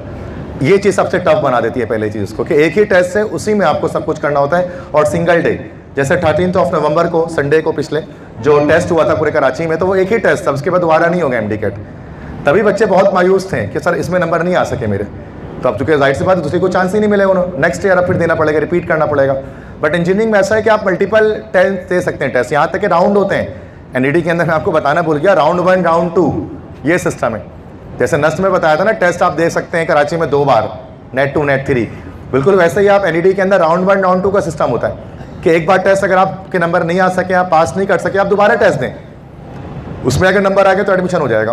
बिल्कुल इस तरह से दाऊद यूनिवर्सिटी के अंदर, दाऊद जो है इंजीनियरिंग यूनिवर्सिटी, उसके अंदर भी राउंड 1 राउंड 2 होता है। तो ये चीज़ें आपको ना बेनिफिट्स मिलती है इंजीनियरिंग के अंदर। लेकिन फिर मेडिकल के पर्क्स ज़्यादा है, सिंपल सी बात है। एक इंजीनियर के बारे में आपने सुना होगा कि भाई फला इंजीनियर है और वो कोई अनएम्प्लॉयड है या फिर वो जॉबलेस है, माइट भी पॉसिबल। बट डॉक्टर्स के बारे में आप नहीं सुनते कभी, उनको कुछ नहीं मिलता जॉब तो वो अपनी क्लिनिक खोल लेंगे, सिंपल सी बात है। मतलब उनके पर्क्स अलग है ना भाई, अगर वो मेहनत कर रहे हैं, अगर उनके लिए कुछ चीज़ मुश्किल है ना, तो उसको सिला भी उसका वही मिल जाए, सिंपल सी बात है। नो पेन नो गेन, जैसे हम बात करते हैं ना, उसमें पेन ज़्यादा है तो गेन भी ज़्यादा है मेडिकल के अंदर, ये चीज़ याद रखें। मतलब अफसोस ना करें मेडिकल वाले के सर हम कहाँ फंस गए जाके, हमने लिया ही क्यों था मेडिकल सर, हम तो इंजीनियरिंग ले लेते हैं, हमें भी ऐसे मजे आते हैं, 50 बार टेस्ट देते हैं हम अलग अलग जगहों का। लेकिन अच्छा इसमें भी आप देख सकते हैं, आपका MBBS BDS में नहीं हुआ तो आप फार्म-डी के अलग अलग टेस्ट दें। फार्म-डी के हर यूनिवर्सिटी के अलग टेस्ट होते हैं, डॉक्टर ऑफ फार्मेसी के, DPT के अलग अलग टेस्ट होते हैं, BS के जो प्रोग्राम्स होते हैं सबके अलग टेस्ट होते हैं। सिर्फ MBBS और BDS तो ऐसे फील्ड्स हैं जिनका सेम टेस्ट होता है। ठीक है, अब आते हैं इसके कोर्स की तरफ। एलिजिबिलिटी क्राइटेरिया क्या है? 60% चाहिए इसमें भी एलिजिबिलिटी है, इससे कम पे आपको एंटरटेन नहीं करेंगे, वो फॉर्म ही फिल नहीं होगा आपका, मतलब आप आगे प्रोसेस बढ़ा ही नहीं सकेंगे। 60 होनी चाहिए। मेरिट फार्मूला क्या है? 10% मैट्रिक, 40% इंटरमीडिएट और 50% एंट्री टेस्ट के मार्क्स काउंट होते हैं। इसमें भी आप देखो तो एंट्री टेस्ट के मार्क्स ज़्यादा काउंट हो रहे हैं इंटरमीडिएट से। अगर फर्स्ट टाइम में सेकंड टाइम एडमिशन रिजल्ट आपकी परसेंटेज कम भी आती है ना, और आपने टेस्ट में अच्छे मार्क्स सिक्योर कर लिए तो फिर आपका एडमिशन हो सकता है। एक्सपेक्टेड टेस्ट डेट क्या है? अगस्त और सितंबर के बीच में ही होगा, अगस्त या सितंबर दोनों में से किसी एक मंथ में। MD-CAT का टेस्ट पैटर्न क्या होता है भाई? अब जो PMC ख़त्म होने के बाद PMDC आई है, तो उसमें दाऊद यूनिवर्सिटी ने इस साल जो कंडक्ट किया है, तो वो पूरे सिंध बोर्ड से उन्होंने जो है ना वो बनाया है। देखिए सिंध बोर्ड से ही बना है। मैं अपने सब्जेक्ट की बात करूँ, केमिस्ट्री की बात करूँ और लॉजिकल रीजनिंग की बात करूँ, इंग्लिश की बात करूँ, तो इंग्लिश और लॉजिकल रीजनिंग तो आप हटा दें चूँकि वो तो मतलब हमारे बुक्स में होती ही नहीं है। लेकिन केमिस्ट्री की बात की जाए तो उसमें जो भी क्वेश्चंस है ना, all of the questions are from the Sindh board. हाँ कह सकते हैं PMC सिलेबस से बाहर थे, लेकिन सिंध बोर्ड के ही थे। तो जो बच्चे आवाज़ वो प्रोटेस्ट कर रहे हैं इसलिए कि सर आपने कि भाई आप लोगों ने PMC सिलेबस से बाहर क्यों दिया, मतलब भले दिया आपने सिंध बोर्ड से ही हमारे, लेकिन PMC सिलेबस से बाहर दिया, तो वो इस बात पर वो पॉइंट रेस कर रहे हैं। तो मतलब मैं आपको ये कहना चाहता हूँ, चूँकि जब नेक्स्ट ईयर आप लोग देंगे ना MD-CAT मेडिकल वाले, तो उनका पूरा सिंध बोर्ड से ही बनेगा। तो सिंध बोर्ड को देखना है, कोई सिलेबस फॉलो करने की नीड नहीं है। 3.5 आवर्स का टेस्ट होगा, कैलकुलेटर अलाउ नहीं किया जाता। अच्छा NED के अंदर कैलकुलेटर अलाउ होता है, जो इंजीनियरिंग के स्टूडेंट्स हैं जिनकी मैथ्स शायद थोड़ी बेहतर भी होती है उनको कैलकुलेटर अलाउ है, और जो मेडिकल के स्टूडेंट्स हैं जिनकी शायद मैथ्स इतनी अच्छी नहीं होगी जितनी अच्छी इंजीनियरिंग की होती है, उनको कैलकुलेटर अलाउ नहीं होता। मतलब ये थोड़ा सा एक इलॉजिकल चीज़ हमें लगती है थोड़ी सी ना, कि सर ये क्या सिस्टम है। मतलब हम मेडिकल वाले तो मैथ्स में इतने अच्छे नहीं होते होंगे, बट इतने अच्छे नहीं होते जितने इंजीनियरिंग वाले होंगे, बट उनको अलाउ नहीं किया जाता। ठीक है, तो ये एक मसले वाली बात है। टेस्ट पैटर्न क्या है? बायोलॉजी सबसे ज़्यादा बड़ा पोर्शन होता है, 68 MCQs होते हैं बायोलॉजी के, केमिस्ट्री के 54 MCQs, फिजिक्स के 54 MCQs, इंग्लिश के 18 MCQs और लॉजिकल रीजनिंग के 6 MCQs। इस तरह से 200 MCQs होते हैं, 200 MCQs आते हैं। ठीक है, और कोई नेगेटिव मार्किंग नहीं होती है। पासिंग मार्क क्या होते हैं? MBBS के लिए आपको 55% पासिंग मार्क्स हैं, एटलीस्ट 200 में से 110 मार्क्स आपको गेट करने होते हैं। 200 में से 110 नंबर कम से कम चाहिए, और BDS के लिए आपको 45% मार्क्स कम से कम चाहिए। लाइक 200 में से 90 मार्क्स आपको एटलीस्ट मिनिमम आपको रिक्वायर्ड है, इससे कम पे एडमिशन नहीं होगा। अच्छा, अब ये ना समझे कि 110 आ गया तो सर मेरा डाउ में हो गया, नहीं। 110 आया मतलब आप पास हैं, अब आपकी मेरिट बनेगी, मेरिट लिस्ट में आपका नाम आएगा, और जाहिर सी बात है बहुत कम नंबर है टेस्ट में इतने, तो शायद डाउ में JSMU में ना आ सके नाम, लेकिन आप प्राइवेट में लेने के फिर अहल होंगे। लेकिन आप 110 से भी डाउन कर दोगे ना 200 में से, तो फिर आपका प्राइवेट में भी पूरे पाकिस्तान में कहीं एडमिशन नहीं होगा, मतलब भले कम फीस हो ज़्यादा फीस हो, किसी में नहीं होने वाला। तो आप ये ना समझिए सर 110 ही लाने के, सर नसीम ने कहा था 110 ले आओ भाई एडमिशन हो जाएगा, तो ऐसा कुछ नहीं है भाई, मैंने पासिंग मार्क कहा है, ये इसमें पास हैं आप, ठीक है। और अगर आपको डाउ वगैरह में चाहिए तो 170s 160s में इसमें आपके मार्क्स होने चाहिए, और इन केस आपकी इंटर की परसेंटेज भी A1 ग्रेड में हो तब 170 160 इतने मार्क्स होने चाहिए। अच्छा, फीस स्ट्रक्चर क्या है? बहुत कम, समझिए फ्री में आपको डॉक्टर बना रहे गवर्नमेंट वाले के 45,000 पर ईयर्स, पूरे साल की फीस 45,000 रुपये MBBS के लिए। हाँ, सेल्फ फाइनेंस की फीस ज़्यादा होती है, वो 6 लाख पर ईयर होती है, 6 लाख पर ईयर। लेकिन अगर आप एक आउटस्टैंडिंग स्टूडेंट हैं, तो मैं तो आप में से स्टूडेंट्स को नहीं जानता पर्सनली कि आप कैसा पढ़ते हैं, लेकिन अगर आप बहुत अच्छे स्टूडेंट्स हैं तो 45,000 ओनली पर ईयर। आप जानते हैं यार कुछ भी नहीं है, इससे कहीं ज़्यादा फीस आप कोचिंग सेंटर्स में पे करते हैं, मतलब जिसकी बात हम करें। तो ये गवर्नमेंट आपको बहुत कम फी में MBBS करा रही होती है, बट फिर इसका कंपटीशन भी बहुत टफ होता है। जैसे डाउ यूनिवर्सिटी के अंदर आप देखते हैं कि 228 सीट्स होती हैं, 228 बच्चों का एडमिशन होता है, फिर JSMU में 228 बच्चों का एडमिशन होता है, फिर KMDC में 200 बच्चों का एडमिशन होता है, तो बहुत कम सीट्स होती हैं इसके अंदर, तो कंपटीशन बहुत टफ होता है, क्योंकि हर बच्चा चाहता है इतने कम फीस में वो MBBS कर ले, वरना बाकी तमाम में तो लाखों रुपए पे बात जाती है। आगे हो जाए। लास्ट ईयर की क्लोजिंग परसेंटेज MBBS के 2021 में लास्ट ईयर की थी 83.56%। This is a closing aggregate जिसको हम कह रहे हैं, इंटर नहीं है, एग्रीगेट है, जिसमें 50% टेस्ट है और 50% जो PMC का टेस्ट था, तो 83.56 पे, मतलब आपको टेस्ट में भी 200 मार्क्स में से 83% मार्क्स आपको लेने हैं, और इंटर में भी आपको A1 ग्रेड में अपनी परसेंटेज रखनी है, तब जाकर आपको जो है वो ये क्लोजिंग एग्रीगेट है, डाउ की नहीं है, ये क्लोजिंग है तमाम की।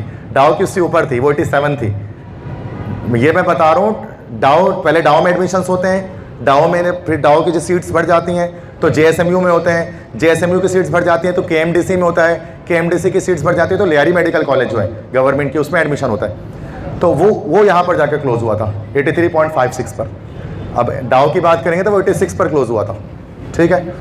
हमारे काफ़ी स्टूडेंट्स ने इसमें एडमिशन लिया था, कुछ स्टूडेंट्स यहाँ पर मैं बता देता हूँ, कुछ हमारे स्टूडेंट्स जो है वो JSMU में उनका एडमिशन हुआ लास्ट ईयर, KMDC में भी एडमिशन हुआ, इस तरह से BDS के अंदर भी एडमिशन्स हुए हैं। तो ये हमारे वो स्टूडेंट्स हैं जिनके एडमिशन्स मेडिकल फील्ड्स के अंदर लास्ट ईयर MBBS में BDS में एडमिशन्स हुए। तो नामुमकिन वाली बात नहीं है, लोगों के एडमिशन्स होते हैं इसके अंदर। इस साल का एडमिशन इसलिए नहीं लगा सका चूँकि अब तक मेरिट लिस्ट नहीं आई है, तो वरना इस साल अगर होता तो फिर मैं यहाँ पर शो करता, लेकिन इंशाल्लाह शायद गुलशन कैंपस में जब हम ओरिएंटेशन करेंगे तो उस वक्त तक रिजल्ट आ चुके होंगे, तो मैं आप सबसे शेयर कर दूँगा दोबारा यूट्यूब वगैरह के थ्रू, तो आप देख सकते हैं। अच्छा, इसके बाद नम्स एफिलेटेड, ये मैंने MD कैट का बता दिया कि MD कैट के थ्रू किस तरह एडमिशन होता है। MD कैट के अलावा देयर इज़ वन मेथड मोर जिसके थ्रू आप एडमिशन ले सकते हैं, वो है नम्स। तो याद करें थोड़ी देर पहले जब मेडिकल स्टार्ट किया था मैंने नम्स के बारे में बताया था कि नम्स एफिलेटेड मेडिकल यूनिवर्सिटीज़ 3 हैं। KIMS मलेरी के अंदर मौजूद है, ये Karachi institute of medical sciences, Bahria, तो ये बिल्डिंग में बहरिया की पिक्चर आपको दिख रही है, this is Bahria medical university Karachi, और इसके अलावा फ़ज़ाइया रुतफ़ा मेडिकल कॉलेज, पाकिस्तान एयरफोर्स वालों का ये मेडिकल कॉलेज है शारा फैसल पर। तो ये 3 मेडिकल यूनिवर्सिटीज़ हैं जो नम्स के अंडर में आती हैं।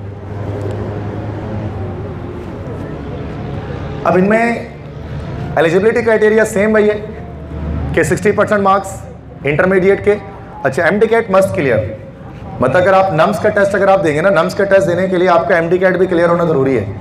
ऐसा नहीं हो सकता सिर्फ नम्स का टेस्ट पास करके एडमिशन होगा, इसमें नम्स और MD कैट दोनों क्लियर होना चाहिए। मेरिट फार्मूला क्या होता है इनमें एडमिशन्स का, इन 3 कॉलेजेस के अंदर? अजान हो रही है, रोक देते हैं। Okay, so coming back to the point कि मेरिट फार्मूला यहाँ पर दिखा दिया कि 25% मैट्रिक, 25% इंटरमीडिएट, 50% जो है वो एंटी टेस्ट के मार्क्स काउंट होते हैं नम्स में। एक्सपेक्टेड टेस्ट डेट इसका अगस्त सितंबर 2023, मतलब लाइक जो MD कैट होता है उससे कुछ टाइम पहले मतलब हो जाता है, उसके टेस्ट नम्स पहले होता है, MD कैट उसके बाद होता है। तो नम्स आपको पास करने के बाद MD कैट भी पास करना पड़ता है, तब आपको नम्स एफिलेटेड कॉलेज में एडमिशन मिलता है। नम्स का टेस्ट पैटर्न क्या होता है? फेडरल बोर्ड से पूरी चीज़ें इसकी बनती है। अच्छा, नस्ट में होता है ना, वैसे नम्स में होता है। कि फेडरल बोर्ड की चीज़ें टेस्ट में आती हैं, सिंध बोर्ड फॉलो नहीं होता। 3 आवर्स का टेस्ट होता है, 150 MCQs होते हैं, कैलकुलेटर इसमें भी अलाउ नहीं होता। और ये टेस्ट पैटर्न 150 MCQ इस तरह से ब्रेक होते हैं, बायोलॉजी के 15, केमिस्ट्री के 40, मैथ्स के 40, इंग्लिश के 15, और एक इसका साइकोलॉजिकल टेस्ट अलग होता है, उसके 100 क्वेश्चंस होते हैं। वो साइकोलॉजिकल टेस्ट, रिडल्स वगैरह ये सब चीज़ें आज की जाती हैं, वो आपके एकेडमिक सिलेबस से नहीं होता, ठीक है। नेगेटिव मार्किंग इसके अंदर कोई नहीं होती है, और सेम MBBS MD कैट की तरह 55% मार्क्स चाहिए आपको MBBS के लिए, और 45% मार्क्स मिनिमम आपको चाहिए BDS के लिए। फीस स्ट्रक्चर इसकी जाहिर सी बात है, क्योंकि this is private university, NUMS are private universities, the fees around 12 lakhs per year, लगभग 12 लाख पर ईयर इसकी जो है फ़ी चलती है। बट जो स्टूडेंट्स इसको अफोर्ड कर सकते हैं, तो और वो MBBS उनका ड्रीम है, and they can afford this fee, so they can go in nums, अगर उनका ड्रीम है को MBBS करें। और जो अफोर्ड नहीं कर पाते हैं, तो उनके लिए मस्ट है कि वो MD कैट क्लियर करें, जिसमें वो बहुत लोग 44,000 मैंने बताए थे ना फ़ी, उस फी में एडमिशन हो रहा है। तो इन केस ये डिपेंड करता है आप पर, कि अगर आप चाहते हैं कि आप कम फ़ी में ही एडमिशन ले लें, तो आपको MD कैट अच्छे मार्क्स के साथ क्लियर होना चाहिए। और इन केस अगर नहीं होता, तो फिर आप नम्स के टेस्ट दे सकते हैं और फिर उसमें एडमिशन ले सकते हैं, ठीक है बस। तो ठीक है, तो ये नम्स का मैंने बता दिया, आगे पढ़ा था। देन इसके बाद एक और यूनिवर्सिटी हमारे पास होती है, last third one, Aga Khan University, AKU। It is much costlier as well ना, ये और ज़्यादा एक्सपेंसिव है, नम्स से ज़्यादा एक्सपेंसिव है, बट इसकी डिग्री की वैल्यू लगभग डाउ जितनी है। अगर आप इनकेस डाउ में एडमिशन नहीं हो पाता, तो AKUHS में आप जा सकते हैं। एलिजिबिलिटी क्राइटेरिया आगा खान का एटलीस्ट 70% मार्क्स इंटर में होने चाहिए, इसमें भी MD कैट क्लियर होना ज़रूरी है। और नम्स की तरह आगा खान का अपना भी टेस्ट होगा, MD कैट तो होगा ही, MD कैट के साथ आगा खान का अपना टेस्ट क्लियर करना ज़रूरी है, जो अप्रैल या मई में होगा 2023 में। तो AR शायद मैंने 2022 मेंशन कर दिया है, ये 2023 में अप्रैल मई में इसका एक्सपेक्टेड टेस्ट डेट है। और टेस्ट पैटर्न क्या है, 120 MCQs आते हैं, कैलकुलेटर अलाउ नहीं होता। बायोलॉजी के 20 क्वेश्चंस, केमिस्ट्री के 20, फिजिक्स के 20, साइंस के 30 और लॉजिकल रीजनिंग के 30 क्वेश्चंस इसमें आस्क किए जाते हैं। फीस स्ट्रक्चर जिसकी होती है वो होती है 25 lakhs per year, 25 lakhs per year, मतलब 1 करोड़ से ऊपर की कहानी इसकी है, if you want to do MBBS। But फिर वही बात है कि चूँकि ये ओरिएंटेशन है, मेरा मकसद है आपको डिफरेंट यूनिवर्सिटीज़ के बारे में बताना, किसकी फ़ी कितनी है। नाम आपने तमाम यूनिवर्सिटीज़ का सुना, आज मैं डिटेल्स बता रहा हूँ तमाम यूनिवर्सिटी के एडमिशन्स की। अब आप डिपेंड करता है आपको, तो सर ये तो बहुत ज़्यादा है, we can not afford this fee like 25 lakhs per year, so you can go towards Dow, JSMU, but in that case you need to work really very hard.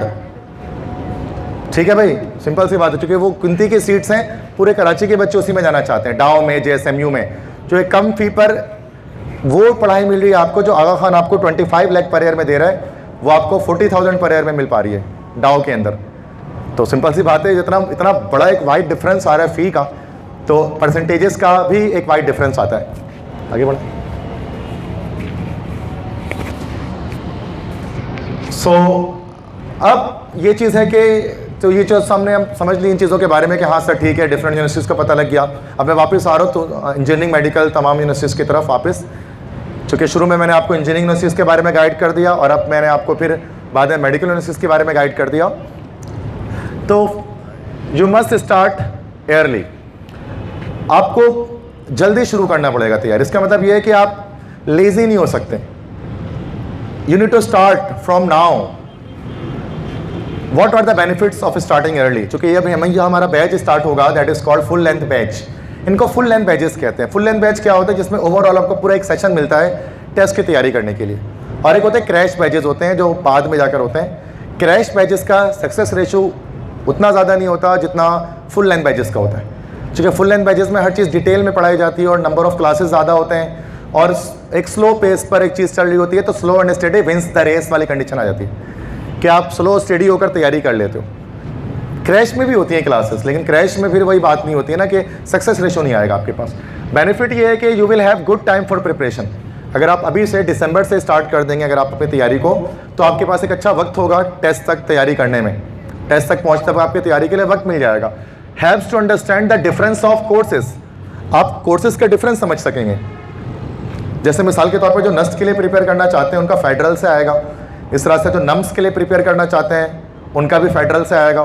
तो अब फेडरल और सिंध बोर्ड के course में difference है, वो difference एक दो दिन में या एक महीने में नहीं समझ सकते आप, it will take time.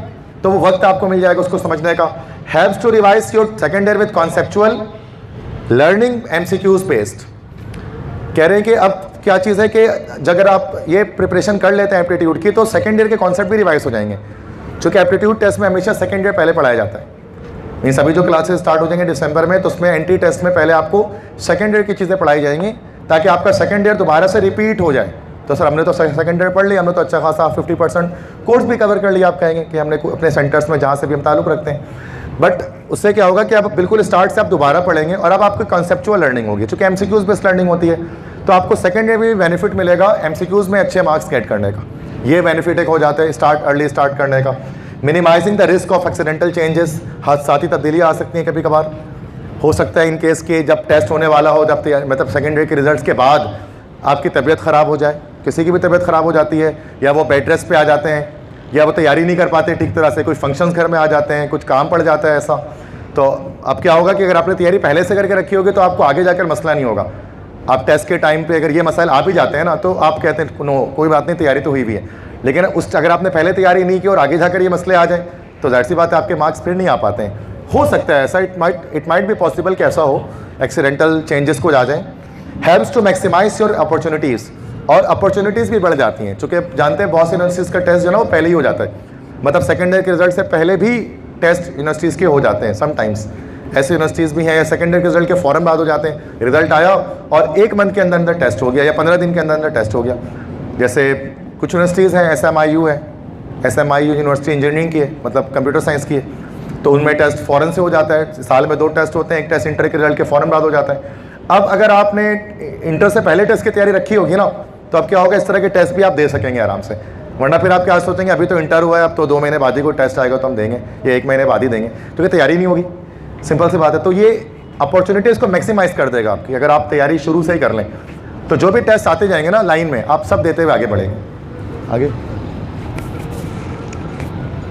Study plan क्या होगा आपका भाई, कि किस तरह से स्टडी करनी है। तो इंटरमीडिएट के एग्जाम्स इस साल सेकेंड ईयर के मई जून में एक्सपेक्टेड है कि मई के एंड में स्टार्ट होंगे और जून के स्टार्ट में ख़त्म हो जाएंगे, फिर 10 जून से फर्स्ट ईयर के स्टार्ट हो जाएंगे। तो ये मई जून का सेकेंड ईयर के इंजीनियरिंग मेडिकल वालों का, साइंस वालों के एग्जाम्स मई जून में एक्सपेक्टेड है, जो उससे लास्ट मंथ ही जो है उसकी नोटिफिकेशन जो आई आपने देखी होगी। और most university admission test are in July and August. ज़्यादातर यूनिवर्सिटीज़ अपने टेस्ट जुलाई और अगस्त में लेती हैं, मैक्सिमम जुलाई अगस्त में, मतलब मई जून है तो जुलाई अगस्त 1 मंथ 2 मंथ आपको मिलता है जस्ट, ठीक है। तो आपको पहले स्टार्ट करना होगा। 1 वे टू गेट एडमिशन, एक तरीका गेट एडमिशन का क्या है, जो मेरी सजेशन है कि इंटरमीडिएट के स्टूडेंट्स आप मंडे टू सैटरडे आप इंटरमीडिएट पढ़ें, वॉट एवर जो भी आप इंटरमीडिएट में स्टडीज़ कर रहे हैं आप मंडे टू सैटरडे करें। जो भी कोचिंग सेंटर आप पढ़ते हैं, ऑनलाइन पढ़ते हैं, किसी भी तरह से आप वो पढ़ें। और जो टेस्ट प्रिपरेशन है ना, उसके लिए आप एक दिन संडे के दिन आप रखें, और जो कि ज़्यादातर सेंटर्स वगैरह कोचिंग सेंटर संडे को ऑफ होते हैं, तो उस संडे को आप यूटिलाइज़ कर सकते हैं अपने एंट्री टेस्ट प्रिपरेशन में। इसमें लॉन्ग क्लासेस होती हैं 3 आवर्स की, 4 आवर्स की, और आपकी प्रिपरेशन हो जाती है। तो ये सक्सेस डायरेक्शन है, जिसमें हम कहते हैं कि 6 डेज़ आप पढ़ें इंटरमीडिएट अपनी, जो भी आप पढ़ते हैं इंटरमीडिएट में, कंप्यूटर साइंस में, प्री मेडिकल में, प्री इंजीनियरिंग में, जो टेस्ट मिलते हैं कोचिंग सेंटर के, जो भी आप वो करें। और साथ में सिर्फ संडे का एक दिन है, ये आप एंट्री टेस्ट के लिए दें। तो अभी स्टार्टिंग में संडे की क्लासेस ही चल रही होती हैं, यही तरीका होता है कराची के अंदर। फिर जब आपके सेकेंड ईयर के मतलब रिजल्ट्स, मतलब सेकेंड ईयर के पेपर्स हो जाते हैं, एग्जाम्स जब आपके हो जाते हैं, तो उसके बाद फिर ये क्लासेस जो है वो 6 डेज़ अ वीक या फिर 7 डेज़ अ वीक भी चलने शुरू हो जाती हैं, मतलब मंडे टिल संडे 7 डेज़। चूँकि उस वक्त पेपर में फिर जाहिर से बात है टेस्ट में 2 महीने रहते हैं, 1.5 महीने रहते हैं, तो फिर वो 7 डेज़ क्लास हो जाती हैं। बट शुरू में अभी दिसंबर से लेकर जनवरी, फरवरी, मार्च, अप्रैल में ये संडे क्लासेस होती है, लॉन्ग क्लासेस होती है, ताकि आपकी एकेडमिक क्लासेस जो है ना इंटरमीडिएट, वो इसकी वजह से डिस्टर्ब ना हो जाए, टाइमिंग्स आपकी डिस्टर्ब ना हो जाए कि सर हमारी इस टाइमिंग में जो है वो क्लासेस कोचिंग की चल रही होती हैं, हम कैसे करेंगे। तो ये संडे के नॉर्मली ऑफ रहता है स्टूडेंट्स का, तो वो एक टाइमिंग में उसकी क्लास हो जाती है।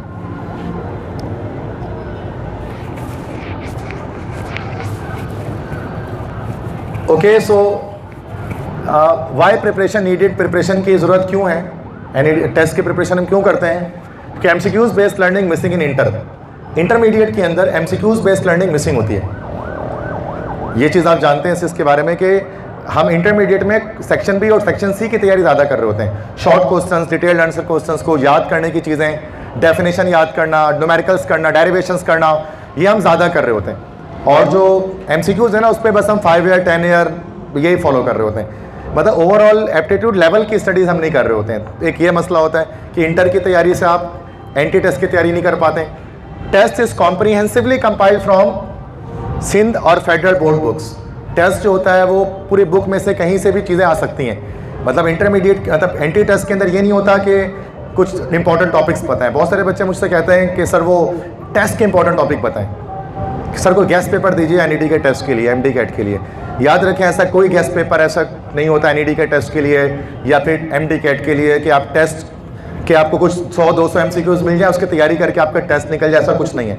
इंटरमीडिएट का हो सकता है कि सर ये 400 MCQs इसमें से आ जाएगा, लेकिन MD कैट में ऐसा नहीं है। पूरे बुक में से कहीं से भी कुछ भी आस्क कर लेते हैं, कॉम्प्रीहेंसिवली उसको कंपाइल किया जाता है पूरे टेक्स्ट बुक से। तो वो आप इंटर में थोड़ी ना पढ़ते हैं आप उस तरह से पूरी बुक को, वहाँ तो हम नोट्स को फॉलो कर रहे होते हैं अक्सर चीज़ों में। रिस्ट्रिक्शंस मेक्स ट्रबल, रिस्ट्रिक्शंस भी होते हैं एंटी टेस्ट के अंदर। विदाउट कैलकुलेटर मैथमेटिक्स, अब इंटर में जब आप टेस्ट देते हैं, न्यूमेरिकल सॉल्व करते हैं फिजिक्स के, केमिस्ट्री के, या फिर आप मैथमेटिक्स में सॉल्व कर रहे होते हैं, तो आपको कैलकुलेटर के साथ आप कर रहे होते हैं। बट ये MD कैट के अंदर, जैसे मैंने बताया, नस्ट के अंदर, फास्ट के अंदर कैलकुलेटर अलाउ नहीं होता। तो कैलकुलेशन ट्रिक्स होती हैं इसके पीछे, जिसके थ्रू हम कैलकुलेट कर रहे होते हैं कि किस तरह से शॉर्टकट वे पर हम कैलकुलेशंस कर पाएंगे, फ्रैक्शंस को कैलकुलेट कर पाएंगे, एक्सपोनेंट्स को कैलकुलेट कर पाएंगे। तो उसकी ट्रिक्स होती हैं। नेगेटिव मार्किंग भी होती है कुछ टेस्ट के अंदर, जैसे दाऊद का टेस्ट, एंटी टेस्ट का, दाऊद यूनिवर्सिटी का, उसके अंदर नेगेटिव मार्किंग होती है। तो नेगेटिव मार्किंग में क्या होता है, गलत ऑप्शन लगाने पर, तुक्का लगाने पर, गैस लगाने पर आपके 0.25 एक्स्ट्रा कट जाते हैं। इसको नेगेटिव मार्किंग कहते हैं। एक नंबर तो कटेगा ही कटेगा, 0.25 एक्स्ट्रा कट जाएंगे गलत लगाने पर, कि अगर आप छोड़ देंगे MCQ तो 1 नंबर कटेंगे, और अगर गलत लगा देंगे तो 1.25 कट जाएंगे। तो ये नेगेटिव मार्किंग इसको हम कहते हैं। ये वो उसमें दाऊद यूनिवर्सिटी में होती है नेगेटिव मार्किंग। टाइम लिमिट्स होते हैं कि 2 घंटे में आपको, जैसे कि ज़्यादा, जैसे नस्ट की बात करें तो 180 MCQs करने होते हैं। 3 आवर्स में 180 मिनट्स में 200 MCQs करने होते हैं। तो टाइम कम होता है और MCQs हमारे पास ज़्यादा होते हैं। अब कम टाइम में किस तरह से ज़्यादा MCQs को कर पाएँ हम, तो ये तमाम चीज़ों के लिए क्या होता है, प्रिपरेशन की रिक्वायरमेंट होती है। आपकी एंटी टेस्ट की तैयारी आप करते हैं। इसका सॉल्यूशन क्या है कि need proper guidelines with experts, कि आपको प्रॉपर गाइडलाइंस की ज़रूरत होती है एक्सपर्ट्स की तरफ से। और need to practise relevant material, कौन से बुक स्टडी करनी है, रेलेवेंट मटेरियल क्या है उसको स्टडी करना, वो फिर आपको टीचर बताते हैं, इंस्टीट्यूट आपको बताता है, जिस बुक को आप स्टडी करके MCQs को सॉल्व करके आप अपने एंटी टेस्ट को बेहतर बनाते हैं। एक मिथ है कि we can do preparation by our self. एक मिथ है बच्चों के अंदर कि हम खुद से तैयारी कर सकते हैं घर पे बैठकर, कि हम घर पे खुद ही तैयारी कर लेंगे, हमें नीड नहीं है कि हम किसी इंस्टीट्यूट को ज्वाइन करें। This is just a myth, there is nothing in it. Reality क्या है, only few can make this. कुछ लोग तो ऐसा कर सकते हैं, but many others get in worst conditions even they have good academic percentages. अक्सर चलो मान लिया कि 100% बच्चे घर पे तैयारी कर रहे हैं, तो शायद 10% एडमिशन ले भी ले, बट 90% वर्स्ट सिनेरियोज का शिकार हो जाते हैं। अगर उनकी परसेंटेजेस 90s में होती हैं, 80s में होती हैं, लेकिन वो एडमिशन गेट नहीं कर पाते, चूँकि उन्होंने प्रिपरेशन नहीं की होती है, उन्होंने एक्सपर्ट्स की गाइडलाइंस नहीं ली होती हैं। ये भी चीज़ ज़रूरी है, चूँकि आपने, जाहिर सी बात है, ज़िंदगी नर्सरी क्लास से लेकर प्राइमरी, फिर सेकेंडरी, फिर उसके बाद आगे जाकर आपने इंटरमीडिएट में तालीम हासिल की। आपने यही कोशिश की कि आप ज़िंदगी भर की मेहनत जो है ना, वो उसी चीज़ में है कि आपका करियर बन रहा है कि नहीं बन रहा। इन केस अगर आप टेस्ट को क्लियर नहीं कर पाए तो पूरी ज़िंदगी की मेहनत जो आपने स्कूल में, कॉलेज में की, वो सब के सब रायगा चली जाती। तो इसमें कोई रिस्क नहीं ले सकते हम कि हम घर बैठ कर करेंगे और हमसे हो जाएगा। कुछ बच्चे कर पाते हैं, बट हर स्टूडेंट के अंदर ये कैपेबिलिटी नहीं होती है कि वो खुद से प्रिपेयर कर सकें। उसको एक्सपर्ट गाइडलाइंस की नीड होती है। जैसे हम यहाँ पर 15 ईयर्स से इसकी प्रिपरेशन करवा रहे हैं, तो एक अलग चीज़ है कि उसमें गाइडलाइंस है। हमें पता है कि चीज़ें कहाँ से किस तरह से पूछी जा सकती हैं, कौन से टॉपिक से MCQs क्या आ सकता है, किन टॉपिक्स में बच्चा कंफ्यूज हो सकता है। इन चीज़ों को हम आपको गाइड करते हैं। दैट्स वाई इस ओरिएंटेशन को भी रखा गया आज, कि आप समझ सकें एक्सपर्ट ओपिनियंस क्या हैं एंटी टेस्ट के बारे में। इसकी पूरी एक अलग साइंस से समझ जाइए। एंड यूनिवर्सिटी एडमिशन की अलग समझ, एक पूरी एक इसकी अलग एक फ़िलासफ़ी है पूरी। इतनी आसान नहीं जितनी आसान बच्चे समझते हैं कि बस इंटर कर लिया एडमिशन तो हो ही जाएगा। बहुत सारी चीज़ें हमें समझनी पड़ती हैं। आगे आई थिंक ख़त्म हो गया शायद। ओके ठीक है, अब यहाँ तक आई थिंक सो कि मैं I am feeling so much tired because of so much long session. तो बट वैसे मैं लेता रहता हूँ, आपने यूट्यूब वगैरह पे अक्सर देखा है, तो 2-2, 3-3 घंटे की क्लासेस में मैं लेता रहता हूँ कंटिन्यूस नॉन स्टॉप। तो बट अभी जाहिर सी बात है कि काफ़ी ज़्यादा एनर्जी रिक्वायर्ड थी, तो आई एम गॉट टायर्ड और बाकी ये मैं चाहता हूँ कि बाकी जो एक और टीचर हमारे साथ मौजूद हैं जो फिज़िक्स एक्चुअली टीच करते हैं 2 एलिमेंट्री सिस्टम में, और मैं केमिस्ट्री टीच करता हूँ, सर सैयद मोहसिन जमाल, तो मैं उनको इनवाइट करूँगा कि वो आएँ यहाँ से, और बाकी जो ओरिएंटेशन के लिए आगे जो चीज़ें हैं वो चीज़ डिस्कस करें। उसके बाद FAQ जब सेक्शन आएगा फ्रिक्वेंटली आस्क्ड क्वेश्चंस का, तो आपके क्वेश्चंस वगैरह फिर हम यहाँ से लेंगे, फिर उसके आंसर देंगे, उसके लिए अलग टाइम हमने पूरा रखा हुआ है, ठीक है। तो उसमें आपके जो क्वेरीज होंगे ना, जो आपके जहन में अब तक सवालात पैदा हुए हैं, अश्कलात आए हैं, उनके सवाल देंगे, ठीक है। तो अब मैं सर मोहसिन से कहता हूँ कि यहाँ पर आएँ और आगे कंटिन्यू करें इस सेशन को। अस्सलाम वालेकुम एवरीवन। तो ओरिएंटेशन का जो मतलब है वो एक फैमिलियराइजेशन है, जिसके बारे में सर नसीम ने जो आपसे काफ़ी डिटेल में बात की है। आपके यहाँ आने का मकसद है, वो मकसद ये है कि ECAT MCAT के अंदर और प्रॉब्लम है क्या, ECAT MCAT के अंदर जो है जो पेपर पैटर्न होता है, जो फ्रीक्वेंटली आस्किंग क्वेश्चंस होते हैं, या फिर जो इसकी मेथडोलॉजी होती है वो आखिर किस तरीके की होती है। नॉर्मली बच्चे इंटरमीडिएट पे अपना भरपूर फोकस कर रहे होते हैं एकेडमिक्स के ऊपर, लेकिन उनको अंदाज़ा नहीं होता कि सवालात यानी कि क्वेश्चंस जो आने वाले हैं आगे चल के एप्टीट्यूड के अंदर, वो सवालात किस तरीके के होंगे। एक बहुत अच्छा बच्चा जो इंटरमीडिएट के अंदर 90% गेन कर ले, लेकिन ये इस बात की गारंटी नहीं होगी कि वो आगे अच्छे इंस्टीट्यूट में जो पाकिस्तान के अंदर रिकॉग्नाइज्ड हैं, चूँकि पाकिस्तान की कोई सी भी ऐसी यूनिवर्सिटी नहीं है जो वर्ल्ड वाइड रिकॉग्नाइज है, इसीलिए मैं इसको वर्ल्ड वाइड रिकॉग्नाइज नहीं कह रहा हूँ, जो पाकिस्तान के अंदर रिकॉग्नाइज है उनमें एडमिशन ले सके। जिस तरीके से सर ने डॉ की बात की है, अब डॉ में एडमिशन लेना जो है, आप ये समझ लें कि अगर एक दूध है, दूध को बॉयल करने के बाद उस पर जो क्रीम जमा होती है, उस क्रीम को अगर आप उठा लें तो वो बच्चे हैं जो जा कर के डॉ में एडमिशन ले रहे हैं, वो इस तरीके से छानते हैं। और इसी तरीके से जो इंजीनियरिंग सेक्टर्स हैं, इंजीनियरिंग सेक्टर्स में भी जिस तरीके से कराची के अंदर लोगों का ख़ास तौर पर ड्रीम ये होता है कि वो NID यूनिवर्सिटीज़ में एडमिशन ले लें, या फास्ट में ले लें, या नस में ले लें। और कराची के अंदर जो है NUST, National university of science and Technology जो है वो एक्चुअली में कराची में एग्जिस्ट नहीं करता। इसका मेन ब्रांच वो इस्लामाबाद में है, तो कराची के बच्चे ज़्यादातर उसको प्रेफर नहीं कर पाते, चूँकि आना जाना और फिर हॉस्टल वगैरह के एकोमोडेशन जो है वो अवेल करना वो मुश्किल काम हो जाता है। तो कराची के बच्चे जो हैं उनके लिए ज़्यादातर प्रायोरिटी ये होती है कि वो NID के अंदर या फिर नस्ट कराची वाला जो कैंपस है उसके अंदर, या फिर फास्ट के अंदर जो है वो एडमिशन गेट कर लें। और ये वो बच्चे होते हैं जिनकी हाई मेरिट होती है, हाई परसेंटेज होती है। इसके अलावा फिर जिनकी परसेंटेज डाउन होती है या लो मेरिट होता है, वो फिर प्राइवेट सेक्टर की तरफ यूज़ करते हैं, जहाँ पे फीस स्ट्रक्चर जो है वो काफ़ी हाई होती है।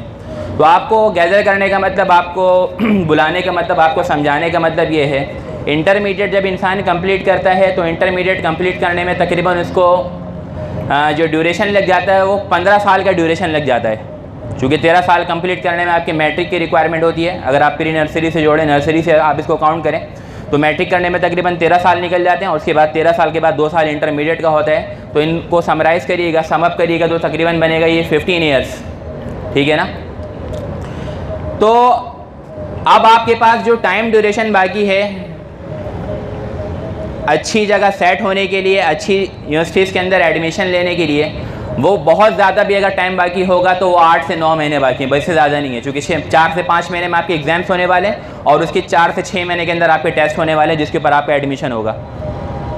तो बताने का मकसद ये है कि आपने 15 साल फीस भर चुकी है, आपने 15 सालों से जो है ना वो अपने फादर के, अपने अब्बू के पैसे जो है वो जेब से निकाल करके वो खंगाले जा रहे हैं। अब वो वक्त आने वाला है कि हम उनको समराइज़ करें, हम उनको गाइड करें, और उसका हमें कोई एक नतीजा सामने आए कि आखिर हमने जो 15 साल मेहनत की है वो क्या ऐसी ज़ाया कर दी हमने मेहनत उन 15 सालों को।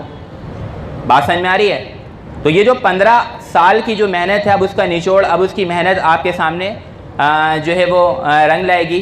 तो उसके लिए ये है कि ये जो लास्ट के आपके जो कुछ ड्यूरेशन बाकी हैं, जिसमें इंटरमीडिएट, यहाँ पे मोस्टली बच्चे जो होंगे वो अभी फर्स्ट ईयर के होंगे मेरे ख्याल में। हैंड रेस करते हैं जो फर्स्ट ईयर वाले हैं, अभी जो भी फर्स्ट ईयर में, सॉरी सेकेंड ईयर में जो भी पढ़ रहे हैं, जो भी सेकेंड ईयर में पढ़ रहे हैं। और कुछ ऐसे बच्चे भी बैठे होंगे जिन्होंने इंटरमीडिएट कंप्लीट कर लिया होगा और नेक्स्ट ईयर दोबारा जो है वो टेस्ट देने के लिए, ओरिएंटेशन लेने के लिए आए होंगे। सही है ना? तो आखिरी के दिनों में ये जो आपके लास्ट ड्यूरेशन से जो लास्ट टाइम इंटरवल बाकी हैं, उनमें जो पढ़ने का क्राइटेरिया होता है, जो पढ़ने का जो तरीका होता है, जो पढ़ने का रुझान होता है, वो थोड़ा सा डिफरेंट हो जाता है। जिन 13 सालों से 14 सालों से आप जो मेहनत करते हुए आ रहे हैं, जिस पैटर्न पे मेहनत करते हुए आ रहे हैं और उस पर जो आपने रिज़ल्ट्स गेट किए हैं वो आपके सामने हैं, और अगर आप उस रिज़ल्ट से सेटिस्फाई नहीं हैं तो ये ज़रूरी होता है कि अपने इन्वायरमेंट के हिसाब से, उस कंडीशन के हिसाब से अपने आप को चेंज किया जाए कि आखिर हमसे डिमांड क्या किया जा रहा है, हमारी पढ़ाई किस तरीके की होनी चाहिए कि we can get the high grades और high marks with respect to the examination point of view and with respect to the conceptual point of view। सिर्फ रट्टा मार करके जो आपको सेंटर में जो चीज़ें समझाई जा रही हैं, आप उसको बैठ करके अगर रट्टा मार लें तो हो सकता है आप इंटरमीडिएट के अंदर तो अच्छे स्कोर ले आएँ, लेकिन एप्टीट्यूड के अंदर कभी भी आप स्कोर नहीं कर सकेंगे।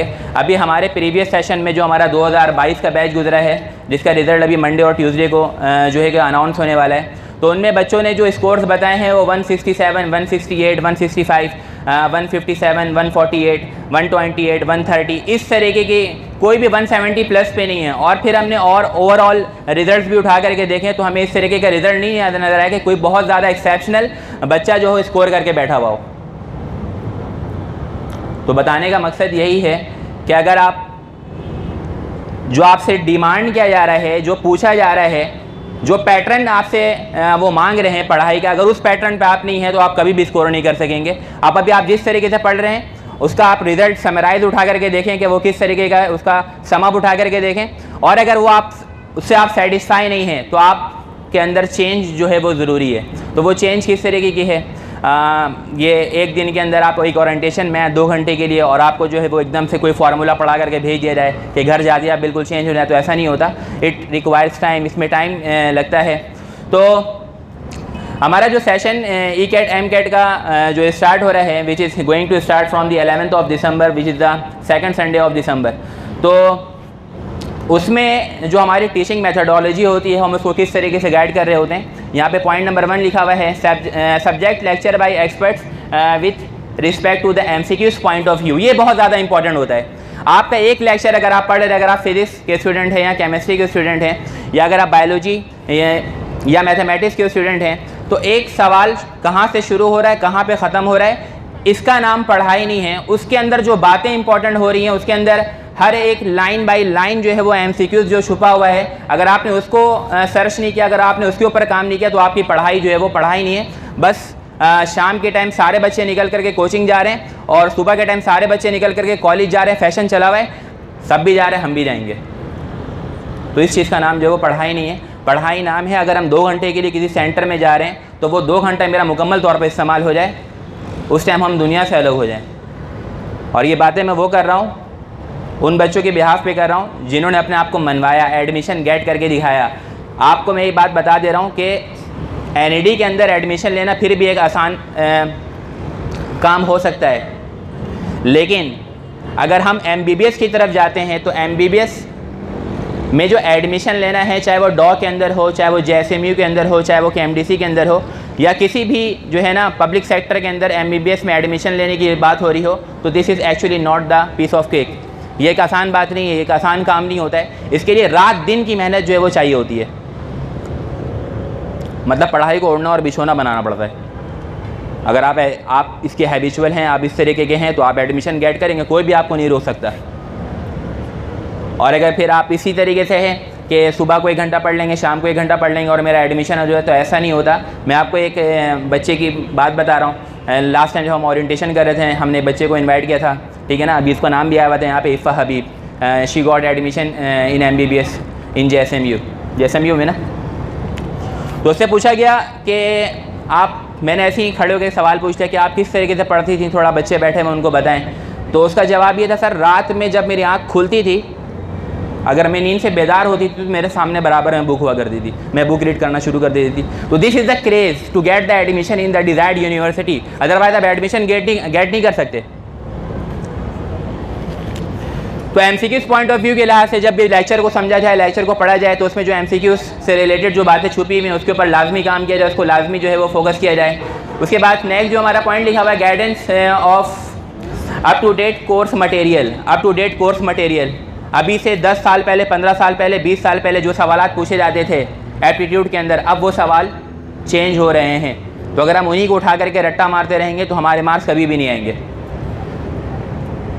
जैसा कि आप लोग सबको पता है या नहीं पता, तो मैं आपको ये बात बता दे रहा हूँ। पहले एनटीएस का टेस्ट हुआ करता था एमबीबीएस के लिए।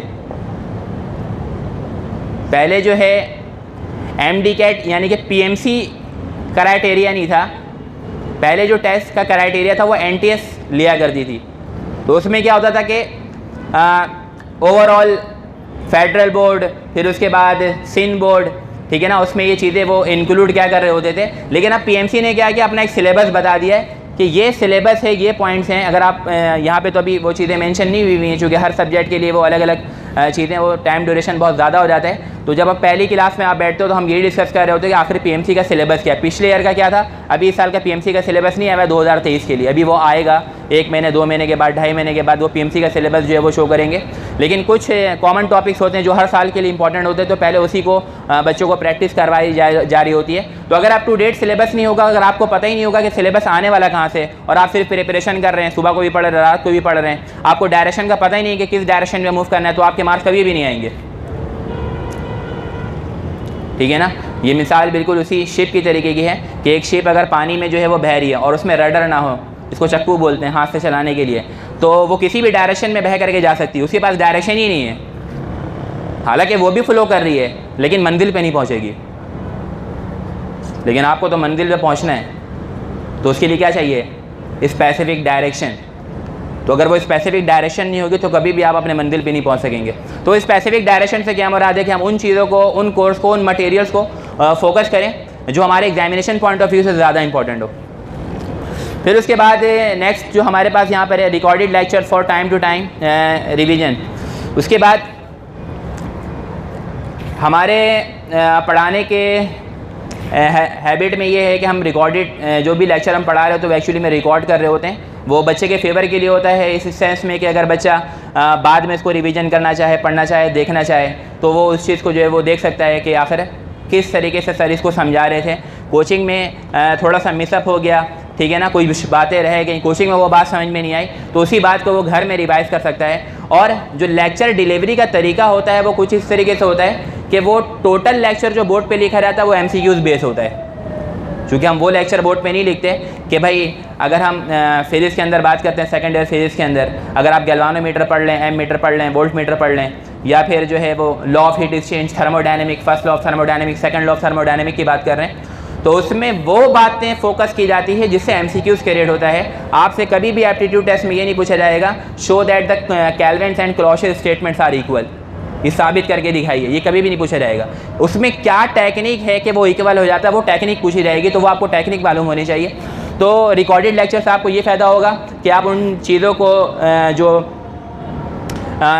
छुपे हुए टेक्निक्स होते हैं आप उनको गेट कर सकते हैं, घर में बैठ करके लेक्चर रिवाइज कर सकते हैं, उसको दोबारा से देख सकते हैं। अगर किसी दिन छुट्टी हो गई तो इस बात की भी टेंशन नहीं रहती है बच्चों को कि इस लेक्चर तो हमारा रिकॉर्ड हो रहा होगा, ठीक है ना।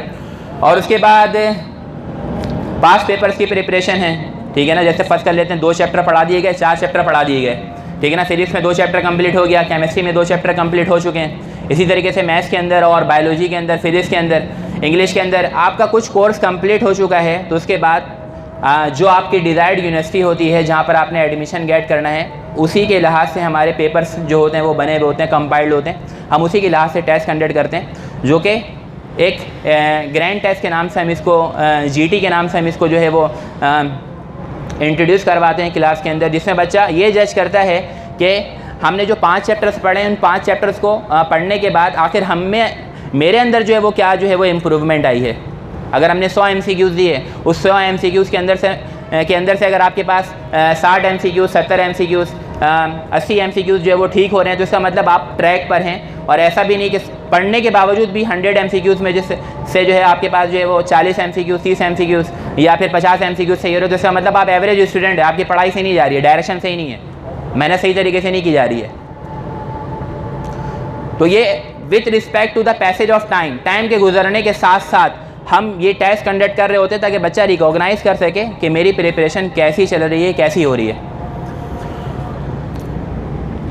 अच्छा, जो मैं रिकॉर्डेड लेक्चर्स की बात कर रहा था, एक स्लाइड मैंने सर को कहा था कि उसमें स्लाइड जो है वो इंसर्ट कर दीजिएगा ताकि बच्चों को हम ये गाइड कर दें कि किस तरीके की स्लाइड जो है वो हम किस तरीके का लेक्चर जो है वो एक्चुअली में डिलीवर कर रहे होते हैं। तो एक एग्जांपल के तौर पे मैंने ये अपना ही लेक्चर जो है उसके अंदर डाला हुआ है कि ये प्ले होगा।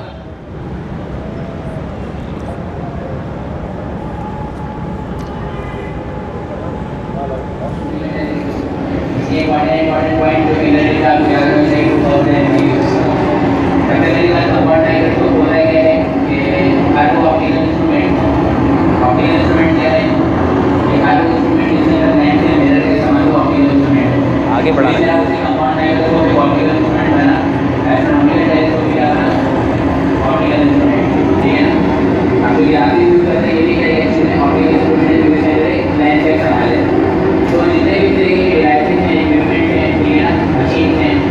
वीडियो आगे बढ़ेगी।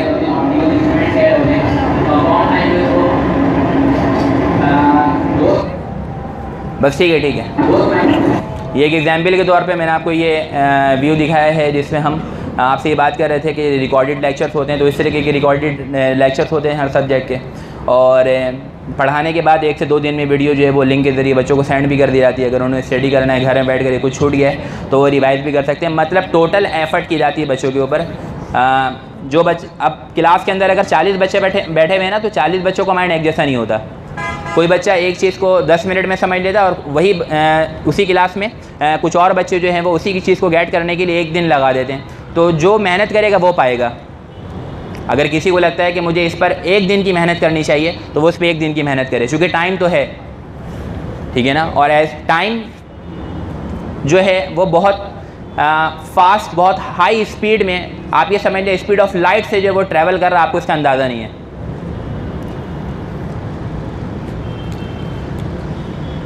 फैकल्टी के बारे में हम बात कर लेते हैं। Sir Naseem Zulfiqar chemistry, English, logical reasoning जो है वो देख रहे होते हैं, ठीक है ना, चूँकि एप्टीट्यूड के अंदर जो वो लॉजिकल रीजनिंग को भी जो है वो ऐड कर दिया गया है। और मेरा नाम सैयद मोहसिन जमाल है, मैं फिजिक्स को ऑन कर रहा होता हूँ, देख रहा होता हूँ ओवरऑल, ठीक है। और उसके बाद ये जब सर नसीम जुल्फ़िकार और जो मेरा नाम है, हम लोग ओन में से हैं। मतलब दुआइल को जब फाउंडर में अगर नाम दिया जाए तो ये हमारा नाम आता है। सन 2009 में जब हम इसकी इस्टेब्लिशमेंट की थी तो हम दोनों उस वक्त से जो है वो इस सिस्टम को जो है वो लेकर के चल रहे हैं। और मज़े की बात ये है, या आप इसको समझ लें इंटरेस्टिंग बात ये है, अपने सब्जेक्ट को हम किसी और के हैंड ओवर नहीं करते, हम खुद पढ़ाते हैं बच्चों को क्लास के अंदर। मतलब हम जिस मेहनत से और जिस डेडिकेशन से पढ़ाएंगे वो एक हायर किया हुआ टीचर जो है वो उस डेडिकेशन से नहीं पढ़ाता है। उसके बाद मैथमेटिक्स के लिए जो है वो सर मुर्तज़ा हैदर हैं, सर अमीन उल हक हैं, और भी फैकल्टी मेंबर्स हैं जिनके नाम यहाँ पे मेंशन नहीं किए हुए। सर शारिक हैं, मिस हानी होती हैं, मिस शहर होती हैं, ये this are all the MBBS holder. और उसके बाद कंप्यूटर के लिए जो हमारे पास जो है वो सर वकास होते हैं, जो कंप्यूटर स्टडीज़ जो है वो करवा रहे होते हैं। अच्छा, अगर आपसे ये पूछा जाए कि आप 2 चैप्टर 4 चैप्टर की प्रिपरेशन किस तरीके से करते हैं। फर्स्ट कर लेते हैं, आपने ओवरऑल अभी फिजिक्स के अंदर, केमिस्ट्री के अंदर कुछ चैप्टर्स आपने स्टडी कर लिया होगा, ऐसे ही है ना। 4 चैप्टर, 5 चैप्टर, 3 चैप्टर, इस तरीके से स्टडी कर ली होगी। लेकिन क्या एक बच्चा भी इस तरीके से हैंड रेस करके बोल सकता है कि अब मैंने जो 3 चैप्टर पढ़ा है सर, आप उसमें कहीं से पूछ ली मैं जवाब दे दूँगा। आप उसमें पढ़ाई इसी चीज़ का नाम है। मैं आपको ये बता रहा हूँ, जो बच्चे एडमिशन गेट करते हैं वो उसी तरीके से पढ़ते हैं, वो जिन की तरह होते हैं एकदम, सही है ना। पढ़ाई का जिन कहा जाता है उनको। तो जब भी वो एडमिशन गेट करते हैं, अदरवाइज एडमिशन नहीं होगा। तो ये पढ़ाई का जिन अगर आपको कोई कह रहा है ना, तो यह समझिए आपकी तारीफ हो रही, बुराई नहीं हो रही है। जिन नहीं कह रहा आपको, वो चुड़ैल नहीं कह रहा है, वो आपको कह रहा है कि आप पढ़ाई का जिन है। तो इसका मतलब ये बहुत ज़्यादा पढ़ाकू है, बहुत ज़्यादा एक्टिव है पढ़ाई में, ठीक है ना। फीस स्ट्रक्चर की बात करने से पहले मैं आपको गाइडलाइन प्रोवाइड करना चाहूँगा कि वो गाइडलाइन ये है कि संडे जो हमारी क्लासेस का जो सर ने बताया है कि संडे क्लास हुआ करेगी। मैंने बताया 11 दिसंबर से हम जो अपना बैच जो वो शुरू कर रहे हैं। सबसे पहले जो है वो नॉर्थ में बैच शुरू कर रहे हैं, उसके बाद गुलशन में हमारा बैच शुरू हो रहा है, और औरंगी में ऑलरेडी जो हमारे 2 बैचेज जो है वो स्टार्ट हो चुके हैं। तो मैं आपसे ये डिस्कस कर रहा हूँ कि पढ़ने का क्राइटेरिया या पढ़ाने का क्राइटेरिया किस तरीके का हो गया, मतलब किस तरीके से हम पढ़ा रहे होते हैं। मतलब फर्स्ट कर लेते हैं कि पहले दिन एक क्लास होती है और उसमें कुछ चीज़ें आप पढ़ते हैं, समझते हैं, सीखते हैं, तो एक दिन में कोई भी एक चैप्टर कंप्लीट नहीं हो जाता। हालांकि एप्टीट्यूड में हम करवाते हैं, जब हम क्रैश कोर्स करवाते हैं तो 22 क्लासों में पूरी फर्स्ट ईयर सेकेंड ईयर की फिजिक्स ख़त्म करवा देता हूँ। तो बताने का मकसद ये है कि अगर हम एक चैप्टर को पढ़ रहे हैं, ठीक है ना, अब एक चैप्टर हमारा कंप्लीट हो गया, अब उसके MCQs बुकलेट होती है, जो हमारे up to date MCQs booklet है वो बच्चों को प्रोवाइड कर दी जाती है। क्लास में लेक्चर डिलीवर हो रहा होता है, बच्चे MCQs सॉल्व कर रहे होते हैं, लेक्चर डिलीवर हो रहा होता है, MCQs सॉल्व कर रहे होते हैं। अगर उस लेक्चर से आपको ये समझ में आता है कि इससे तो MCQs मेरा सॉल्व ही नहीं हो रहा, तो इसका मतलब वो लेक्चर, उस लेक्चर को आपने सही से गेट नहीं किया, समझा नहीं है।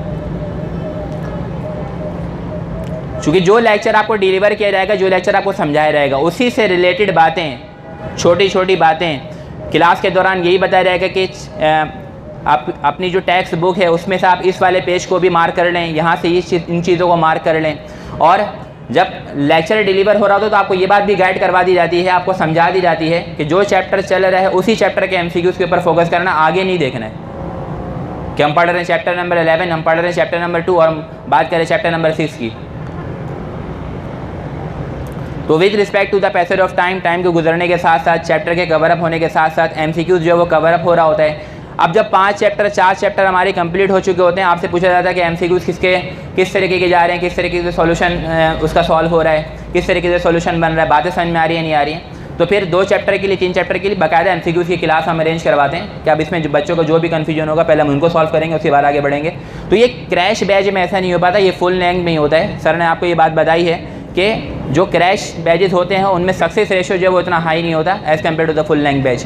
What is the meaning of full length batch? The batch which is going to start from the December, ठीक है ना, December to till date of test, as it is MTCAT और ECAT।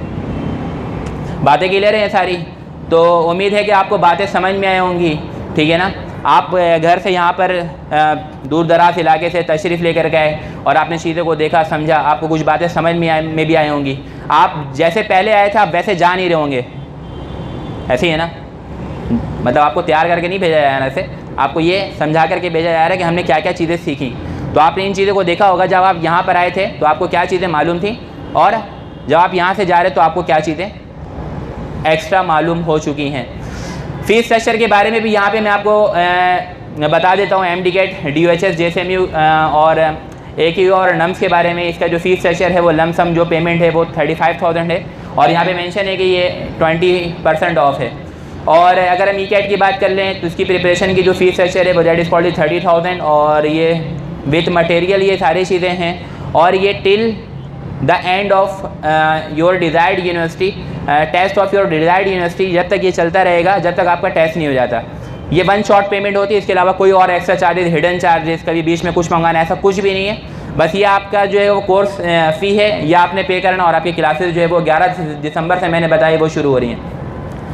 तो ये फीस स्ट्रक्चर था जो आपके सामने मेंशन कर दिया गया है, और इसके अलावा कुछ भी इन्फॉर्मेशन चाहिए नीचे काउंटर में सर फरहान बैठे हुए होंगे, तो आप उनसे चीज़ें गेट कर सकते हैं। हमारा नंबर आपके पास है, आप उससे उसमें जब बैचेज हमारे स्टार्ट होते हैं तो व्हाट्सएप ग्रुप गर्ल्स और बॉयज़ का अलग अलग बना दिया जाता है, ताकि कोई भी लिंक या मटेरियल प्रोवाइड करना है तो हम उसमें चीज़ों को प्रोवाइड कर रहे होते हैं। और कोई भी मतलब कोई इंसिडेंट हो गया, कोई हादसा हो गया, कोई स्ट्राइक हो गई, कुछ किसी तरीके की चीज़ हो गई, तो उसमें बच्चों को पहले से इन्फॉर्म कर दिया जाता है कि आज ये जो क्लास जो है वो आज नहीं होगी, ये वाली क्लास नेक्स्ट जो है वो संडे वो कंडक्ट की जाएगी।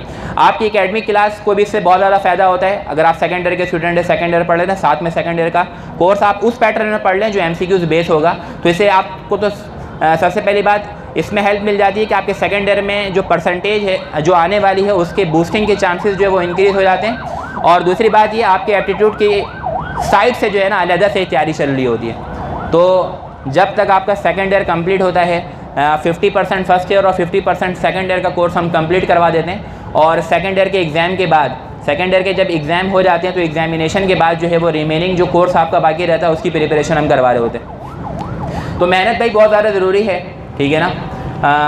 मेहनत के बगैर कोई चीज़ मिलती नहीं है।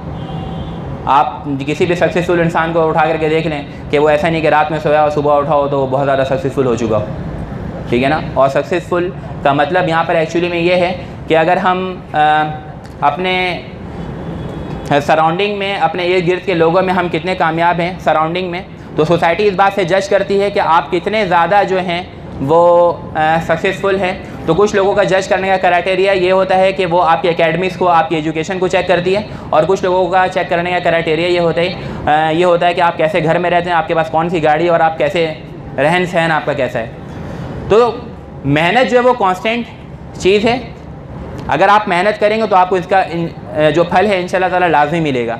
एक चूटी भी जो है ना, जब वो अपने अनाज को लेकर के जब दीवार पे चढ़ रही होती है तो वो 100 बार ऊपर से नीचे गिर रही होती है और 100 बार फिर ऊपर की तरफ चढ़ती है, लेकिन वो ऊपर की तरफ लाजमी पहुंच जाती है। ठीक है ना। शायर ने इसके बारे में कहा भी है कि नन्ही चूटी दीवारों पर जब दाना लेकर चढ़ती है, संभल नहीं पाती, 100 बार फिसलती है, मन का विश्वास रगों में सांस भरता है, और गिरकर चढ़ना और चढ़कर गिरना नहीं अखड़ता है, आखिर उसकी मेहनत बेकार नहीं होती, हिम्मत करने वालों की कभी हार नहीं होती। तो जब आप हिम्मत करते रहेंगे तो आप ह्यूज गेट करेंगे। मैंने आपको एक बच्ची का वाक़या सुनाया, वो ऐसे ही नहीं सुनाया था कि आपके अंदर एक इंस्पिरेशन, एक जज्बा पैदा हो पढ़ाई का कि हम किस तरीके से ज़्यादा मेहनत करेंगे और अपने मंजिल को, जो आपकी डिज़ायर है, जो आपकी ख्वाहिश है, उसको गेट करेंगे। तो आज का सेशन यहीं पर हम इंशाल्लाह ताला एंड कर रहे हैं, इस उम्मीद के साथ कि आपको बातें सुनने में और समझने में चीज़ें समझ में आई होंगी। और इसके अलावा जो अब नया सेशन जो हमारा है वो 10-15 मिनट का होगा, which is question answer session, जिसमें आप अगर किसी किस्म का सवाल आपके जहन में जो है वो अपेयर हो रहा है तो आप उसको पूछ सकते हैं यहाँ पर। जी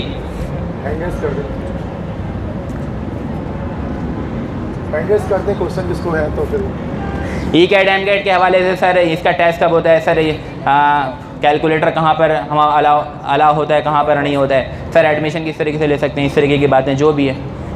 माइक मैं प्रोवाइड करता हूँ, उससे किसी को पूछना है। वॉइस टाइम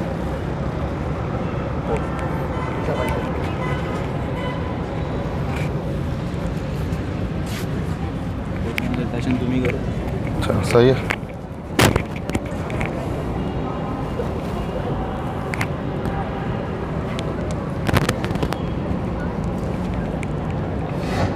यस वालेकुम सलाम। सर ये जो टेस्ट वगैरह होते हैं ना, मतलब प्रिपरेशन के बाद जो वीडियो लेक्चर्स बनाए जाते हैं, अगर कोई आपका ऐसा स्टूडेंट है जो मतलब काम से यहाँ नहीं आ सकता, तो आप मतलब उसको ये लेक्चर डायरेक्ट प्रोवाइड कर सकते हैं? अच्छा, आप ऑनलाइन लेक्चर्स की बात कर रहे हैं कि आप किसी ऑनलाइन कोर्स में शामिल होना चाहते हैं? जी सर। जिसमें आपको रिकॉर्डेड लेक्चर्स प्रोवाइड किया जाए? जी हाँ, इंशाल्लाह इस बार जो हम कोर्स स्टार्ट करेंगे तो उसके जितने भी सब्जेक्ट्स के रिकॉर्डेड लेक्चर्स होंगे तो वो हम उसको फिर एक अलग ऑनलाइन एक जो है वो एक बैच बनाकर उसके थ्रू फिर मैं आपको प्रोवाइड हम उसको कर देंगे। उसकी जो फ़ी शेड्यूल वगैरह वो आपको बता दी जाएगी अलग से, ठीक है। अगर आप फिज़िकल क्लास में एनरोल नहीं हो पाएंगे तो अगर आप जस्ट रिकॉर्डेड लेक्चर चाहते हैं, चूँकि अक्सर मैं अपलोड करता हूँ जस्ट केमिस्ट्री के करता हूँ अपने सब्जेक्ट्स के ना, आपको अदर सब्जेक्ट्स के भी चाहिए तो फिर आपको बैच में एनरोल होना पड़ेगा, तो वो हम आपके लिए कर देंगे। तो इसके लिए इस साल लास्ट ईयर तो नहीं था, इस साल इंशाल्लाह हम एक सेटअप ये करेंगे इसमें, ठीक है। और सर जो टेस्ट वगैरह होते हैं ना, जैसे अगर आप कोई चैप्टर पढ़ा रहे हैं, जैसे चैप्टर नंबर 1 में, तो मतलब उसकी थ्योरी भी साथ साथ में आप चलाते रहते हैं, ऐसे मतलब सिंपल एमसीक्यूज वगैरह ही बताते रहते हैं? नहीं, दोनों हाइब्रिड एक लेक्चर होता है। हाइब्रिड लेक्चर इस तरह से होता है कि लेट से अगर कोई टॉपिक अगर मैं पढ़ा रहा हूँ सेकेंड ईयर में, जैसे कि अगर मैं आइसोमेरिज्म आपको पढ़ा रहा हूँ और आइसोमेरिज्म मैंने एक्सप्लेन कर दिया, उसकी टाइप एक्सप्लेन कर दी तमाम तरह की, उसके बाद उस टॉपिक से एमसीक्यूज़ फिर हम स्टार्ट कर देते हैं कि आइसोमेरिज्म से कौन कौन से एमसीक्यूज़ हैं जो बन सकते हैं। मतलब टॉपिक पहले उसकी थ्योरी पढ़ाई जाती है, फिर उस थ्योरी से एमसीक्यूज़ पढ़ाए जाते हैं, फिर थ्योरी। मतलब ऐसा नहीं होता कि सिर्फ थ्योरी पढ़ाई जाए या सिर्फ एमसीक्यूज़ पढ़ाया जाए। जब तक इसको हाइब्रिड लेकर नहीं चलेंगे ना तो एप्टीट्यूड्स की प्रिपरेशन नहीं हो सकती। तो हाइब्रिड होता है ये कि पहले थ्योरी होती है, देन उसके बाद एमसीक्यूज़, फिर थ्योरी, फिर एमसीक्यूज़, इस तरह। और सर प्रिपरेशन के साथ साथ टेस्ट भी वगैरह होते रहते हैं ना? जी हाँ, अभी सर ने इसको एक्सप्लेन किया कि हम जब देखते हैं कि रिक्वायरमेंट है कि एक चैप्टर कंप्लीट हो गया, ये कुछ हद तक एक टॉपिक्स कंप्लीट हो चुके हैं हमारे, अब टेस्ट की नीड है, तो हम ग्रैंड टेस्ट जिसको हम जीटी कहते हैं, वो यूनिवर्सिटी के पैटर्न के लिहाज से हम उसको ले लेते हैं कि जैसे कि एमडी कैट के स्टूडेंट्स हैं तो एमडी कैट का पैटर्न हम उसके लिहाज से टेस्ट लेते हैं, एनईडी के स्टूडेंट हैं तो एनईडी के पैटर्न के लिहाज से हम उनके टेस्ट ले रहे होते हैं।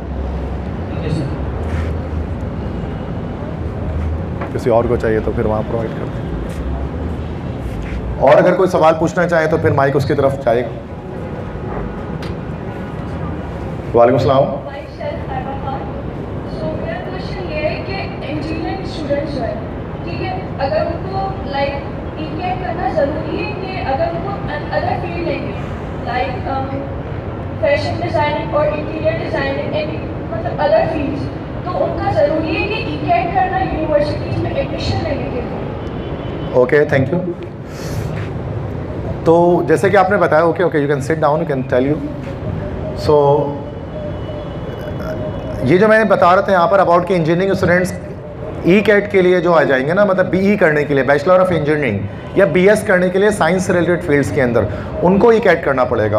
और वो तमाम स्टूडेंट्स जो कि लाइक मतलब फैशन डिज़ाइनिंग, जैसे कि आप कह रहे हैं, इंटीरियर डिज़ाइनिंग कह रहे हैं, जो सॉफ्ट स्किल्स वगैरह टाइप की चीज़ें होती हैं, उसके अंदर जो है ना वो ई-कैट की रिक्वायरमेंट नहीं होती।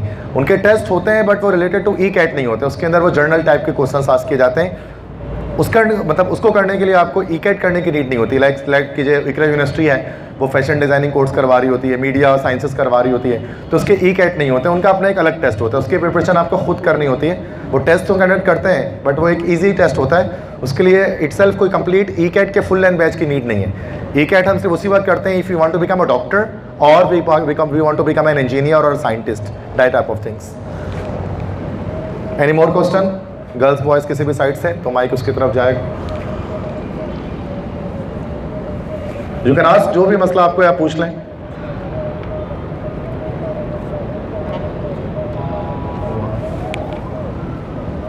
उधर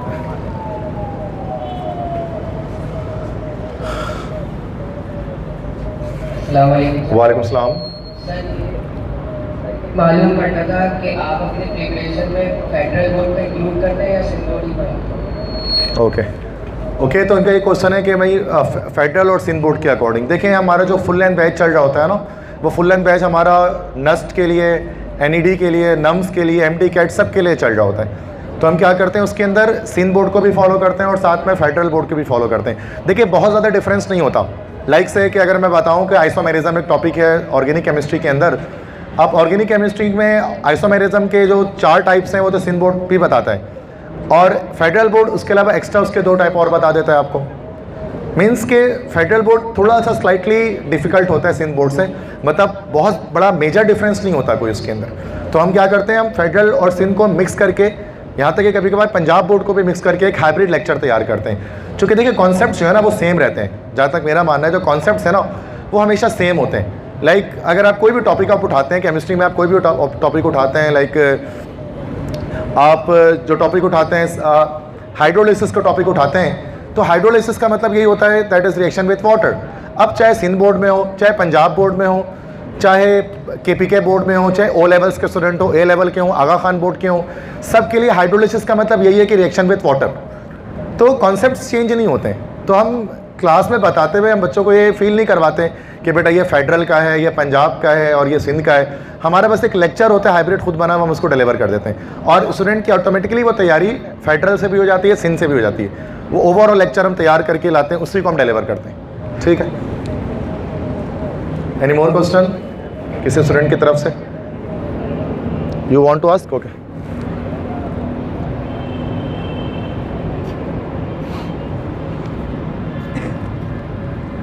वालेकुम सलाम। मैं सर अलीना मोहम्मद उस्मान। सर जैसे आपने बताया कि संडे को देना होता है टाइम, तो एक सब्जेक्ट को मैक्सिमम कितना टाइम देना चाहिए? जी अगेन क्वेश्चन रिपीट करें, सॉरी। संडे को देना होता है ईकेट के लिए टाइम, तो एक सब्जेक्ट को मैक्सिमम कितना टाइम देना चाहिए? ओके, सो मैं आपका शायद अब सवाल समझ गया, सिट डाउन प्लीज़। तो असल में मैं संडे को ये बता रहा था कि संडे को आप क्लासेस की टाइमिंग के हवाले से बता रहा था कि इन केस अगर आप एंट्री टेस्ट की तैयारी करना चाहते हैं तो 6 आज आ रहे हैं और संडे को जो है वो आप सिर्फ हमारे पास कैंपस में आकर तैयारी कर रहे हैं। बाकी जहाँ तक बात है आपको खुद कितना टाइम देना चाहिए, तो you can give 6 days and 7 days all. आप पूरे तमाम दिन भी आप दे सकते हैं, उसमें से आपको टाइम लिमिट निकाल लें।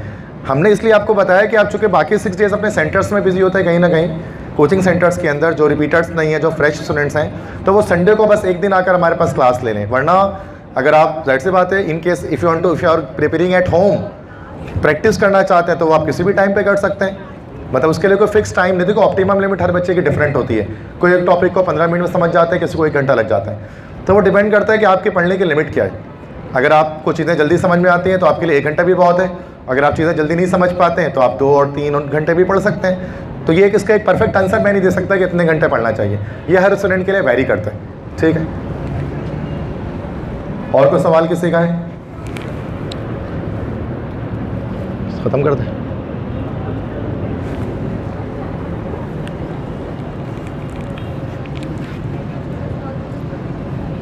टाइम तो हो गया, 8 बज गए, 8 तो बज गए। और कोई क्वेश्चन है? एंड कर देना फिर बोल के। Any more question? किसी भी किस्म के सवाल जो है वो जनरेट हो रहा है तो वो पूछ कर लेना है, जहन में सवाल नहीं लेकर शर्माने की जरूरत नहीं है।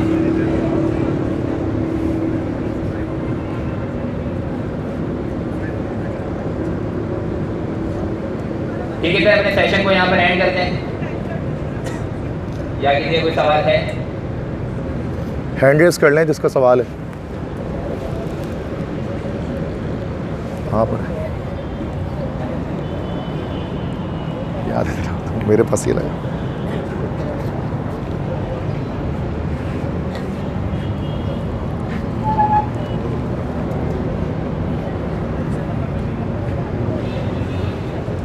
जी ओके।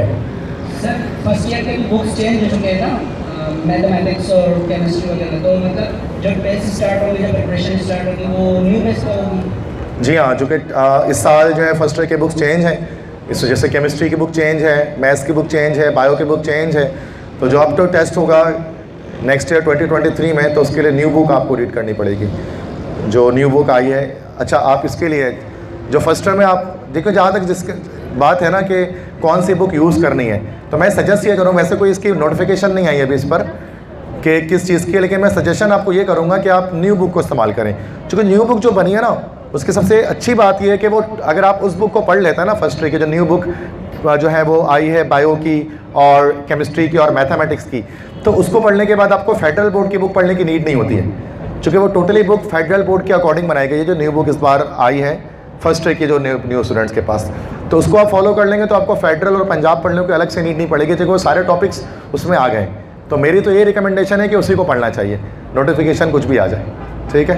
और सर सुनने में ऐसा है कि नेक्स्ट ईयर मतलब फर्स्ट ईयर की फिजिक्स भी चेंज हो जाएगी, तो हमारा जो टेस्ट होगा तो मतलब न्यू बुक से सवाल उठा के देंगे इस सेशन में? देखिए, मैंने यही चीज़ आपको बताई ना कि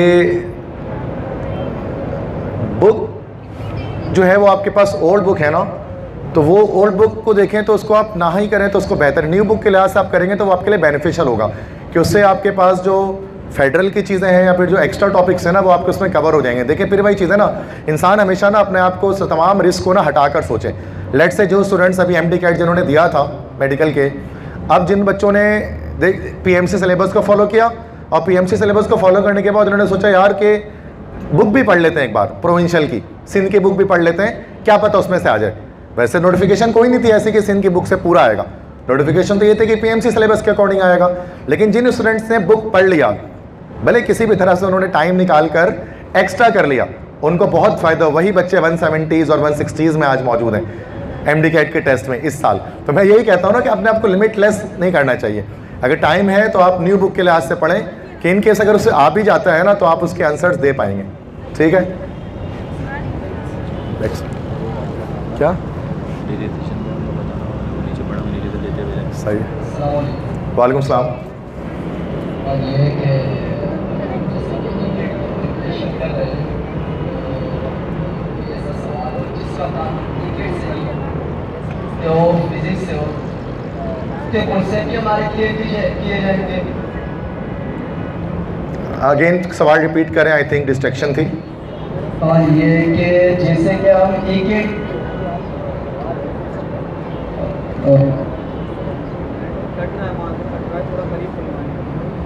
करीब आकर सवाल कर लें प्लीज़, थोड़ा सामने आ जाएं।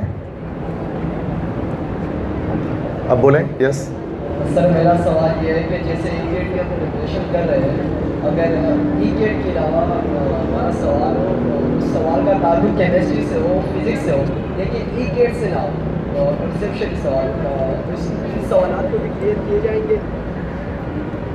मीन्स के अच्छा आप कह रहे हैं केमिस्ट्री के मतलब बेसिक क्वेश्चंस डाउट्स जिसमें आपको हैं, जो शायद उसका ताल्लुक ई-कैट से नहीं है, लेकिन वो एक बेसिक क्वेश्चंस हैं वो केमिस्ट्री फिजिक्स के, लेकिन उसका ई-कैट से ताल्लुक नहीं है। मतलब लेट से वो 9th क्लास की है, मैट्रिक की कोई चीज़ है, या कोई उससे आउट किसी भी बुक से बाहर की कोई चीज़ है, उसकी बात कर रहे हैं आप। तो वो आपकी जनरल क्यूरीज होती हैं, इन केस क्लास में टीचर्स के जवाब दे देते हैं। मतलब इसके मना नहीं है कि आप कोई ऐसे सवाल कर लें जो आपने शायद खुद देखा हो रियल लाइफ में कि सर हमने फला जगह पर फला एक चीज़ देखी थी और मुझे बड़ा इसके बारे में क्यूरोसिटी है, सर ये क्या चीज़ है। तो जाहिर सी बात है वो टीचर एज आ जस्ट फ्रैंक नेचर में आपको बता देते हैं उसके बारे में, अगरचे वो कोर्स रिलेटेड नहीं होगा, बट कुछ आप डेली बेसिस पर अगर आप 1-2 सवाल ऐसा करेंगे तो इसका जवाब तो दिया जाएगा आपको। सर अब एक और सवाल है, जैसे कि केमिस्ट्री से उनका ताल्लुक होगा, फिजिक्स और केमिस्ट्री से उनका ताल्लुक है, दो चीज़ें, लेकिन केमिस्ट्री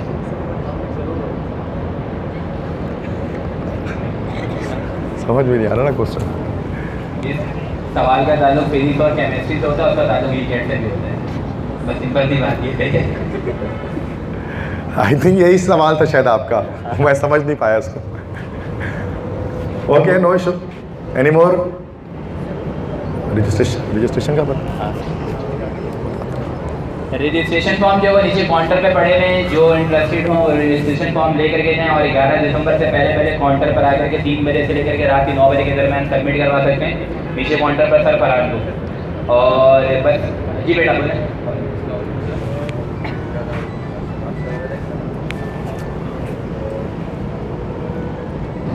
मेरा नाम अरसलान सर है। सर मेरा क्वेश्चन जो है वो सर नसीब से है, और वो अपना सर हमारे जो पेरेंट्स होते हैं वो उनके लिए लाइक डॉक्टर इंजीनियर वही सब होते हैं, वो समझते हैं डॉक्टर ही सब कुछ है।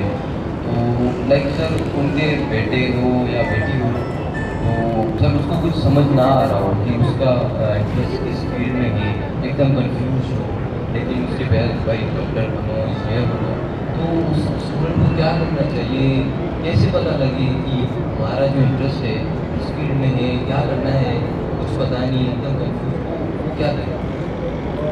ठीक है, एक अच्छा सवाल उन्होंने किया है। करियर काउंसलिंग के लिहाज से ये सवाल होता है। ओके, आप बैठ जाएं। तो करियर काउंसलिंग के हवाले से सवाल होता है कि सर ये एक चीज़ तो ये है कि पेरेंट्स चाहते हैं ना कि भाई स्टूडेंट जो है वो डॉक्टर बने, इंजीनियर बने, अगरचे this is the dilemma of society we can say कि हमारे यहाँ यही होता है कि मतलब बहुत ज़्यादा प्रेशर होता है कि स्टूडेंट पर, और कि स्टूडेंट को प्रेशर कुकर बना दिया जाता है। मतलब वो बच्चा हो तो स्टूडेंट रहता नहीं, वो प्रेशर कुकर बन जाता है, इतना प्रेशर होता है उसके ऊपर कि आपको डॉक्टर बनना है, आपको इंजीनियर बनना है। तो भाई देखें, मैं ये सपोज करता हूँ आप में से जितने बच्चे यहाँ पर आकर बैठे हैं ना, वो अपनी ख्वाहिश से आकर बैठे हैं कि उनको डॉक्टर इंजीनियर बनना है। और अगर कोई ऐसा बच्चा बैठता है कि खुद नहीं बनना चाहता, पेरेंट्स ने भेजा है जाओ लेकर आओ सेशन, तो आई थिंक सो ये बहुत गलत है। अगर आपका इंटरेस्ट नहीं है इसके अंदर, इन केस आपका नहीं है मेडिकल में इंटरेस्ट, आपका नहीं है इंजीनियरिंग में interest, you have to go other side. आपको अपनी चॉइसेस चेंज करनी पड़ेंगी, आपको फील्ड चेंज करनी पड़ेगी। अल्लाह ताला आपके लिए रास्ते उस फील्ड में बनाएगा जिस फील्ड में आपका इंटरेस्ट होगा। ठीक है, बिल्कुल भी। तो ये चीज़ आपको पेरेंट्स को कन्विंस करना है। ठीक है, अगर आपने 3 इडियट्स मूवी देखी है, शायद, आई डोंट नो, मूवी का हवाला दे रहा हूँ, तो उसमें ये चीज़ अच्छी तरह से बताई गई है कि पैशन को किस तरह से इंसान परस्यू करता है। अच्छा, एक ये सवाल भी होता है कि सर हमें पता कैसे लगेगा हमारा इंटरेस्ट किस चीज़ में। लाइक सर हमें कैसे पता, हमें तो कुछ नहीं पता इंटरेस्ट क्या चीज़ है क्या नहीं, हम तो बस पेपर देते हैं और बस पास करते हैं ज़िंदगी भर, उसके अलावा हमने कुछ किया ही नहीं, इंटरेस्ट का तो सोचा भी नहीं। तो इंटरेस्ट का एक सिंपल तरीका होता है ना कि इसको जज करने का 2-3 तरीके होते हैं जिससे आपको पता लगता है कि आपको इस चीज़ में इंटरेस्ट है। जिस चीज़ में आपको इंटरेस्ट हो ना, जिस भी फील्ड में, सबसे पहली चीज़ थी उस काम को करते हुए आपको वक्त गुजरने का अंदाज़ा नहीं होता, आप स्पेस टाइम से आज़ाद हो जाते हो उस चीज़ में। आपको लगता है कि यार ये मैं इसी चीज़ के लिए बनाया गया हूँ, आपको उस चीज़ में मुआवजे की परवाह भी नहीं होती है। आपको लगता है बस I love this thing that's why I am doing it, no matter what money I am earning from it. ये कहलाता है आपका इंटरेस्ट, कि आप कहते हैं कि भाई मुझे ये चीज़ पसंद है इसलिए मैं ये कर रहा हूँ, मुझे उसमें पैसे मिले, थोड़े मिले, कम मिले, बट मैं खुश रहूँगा।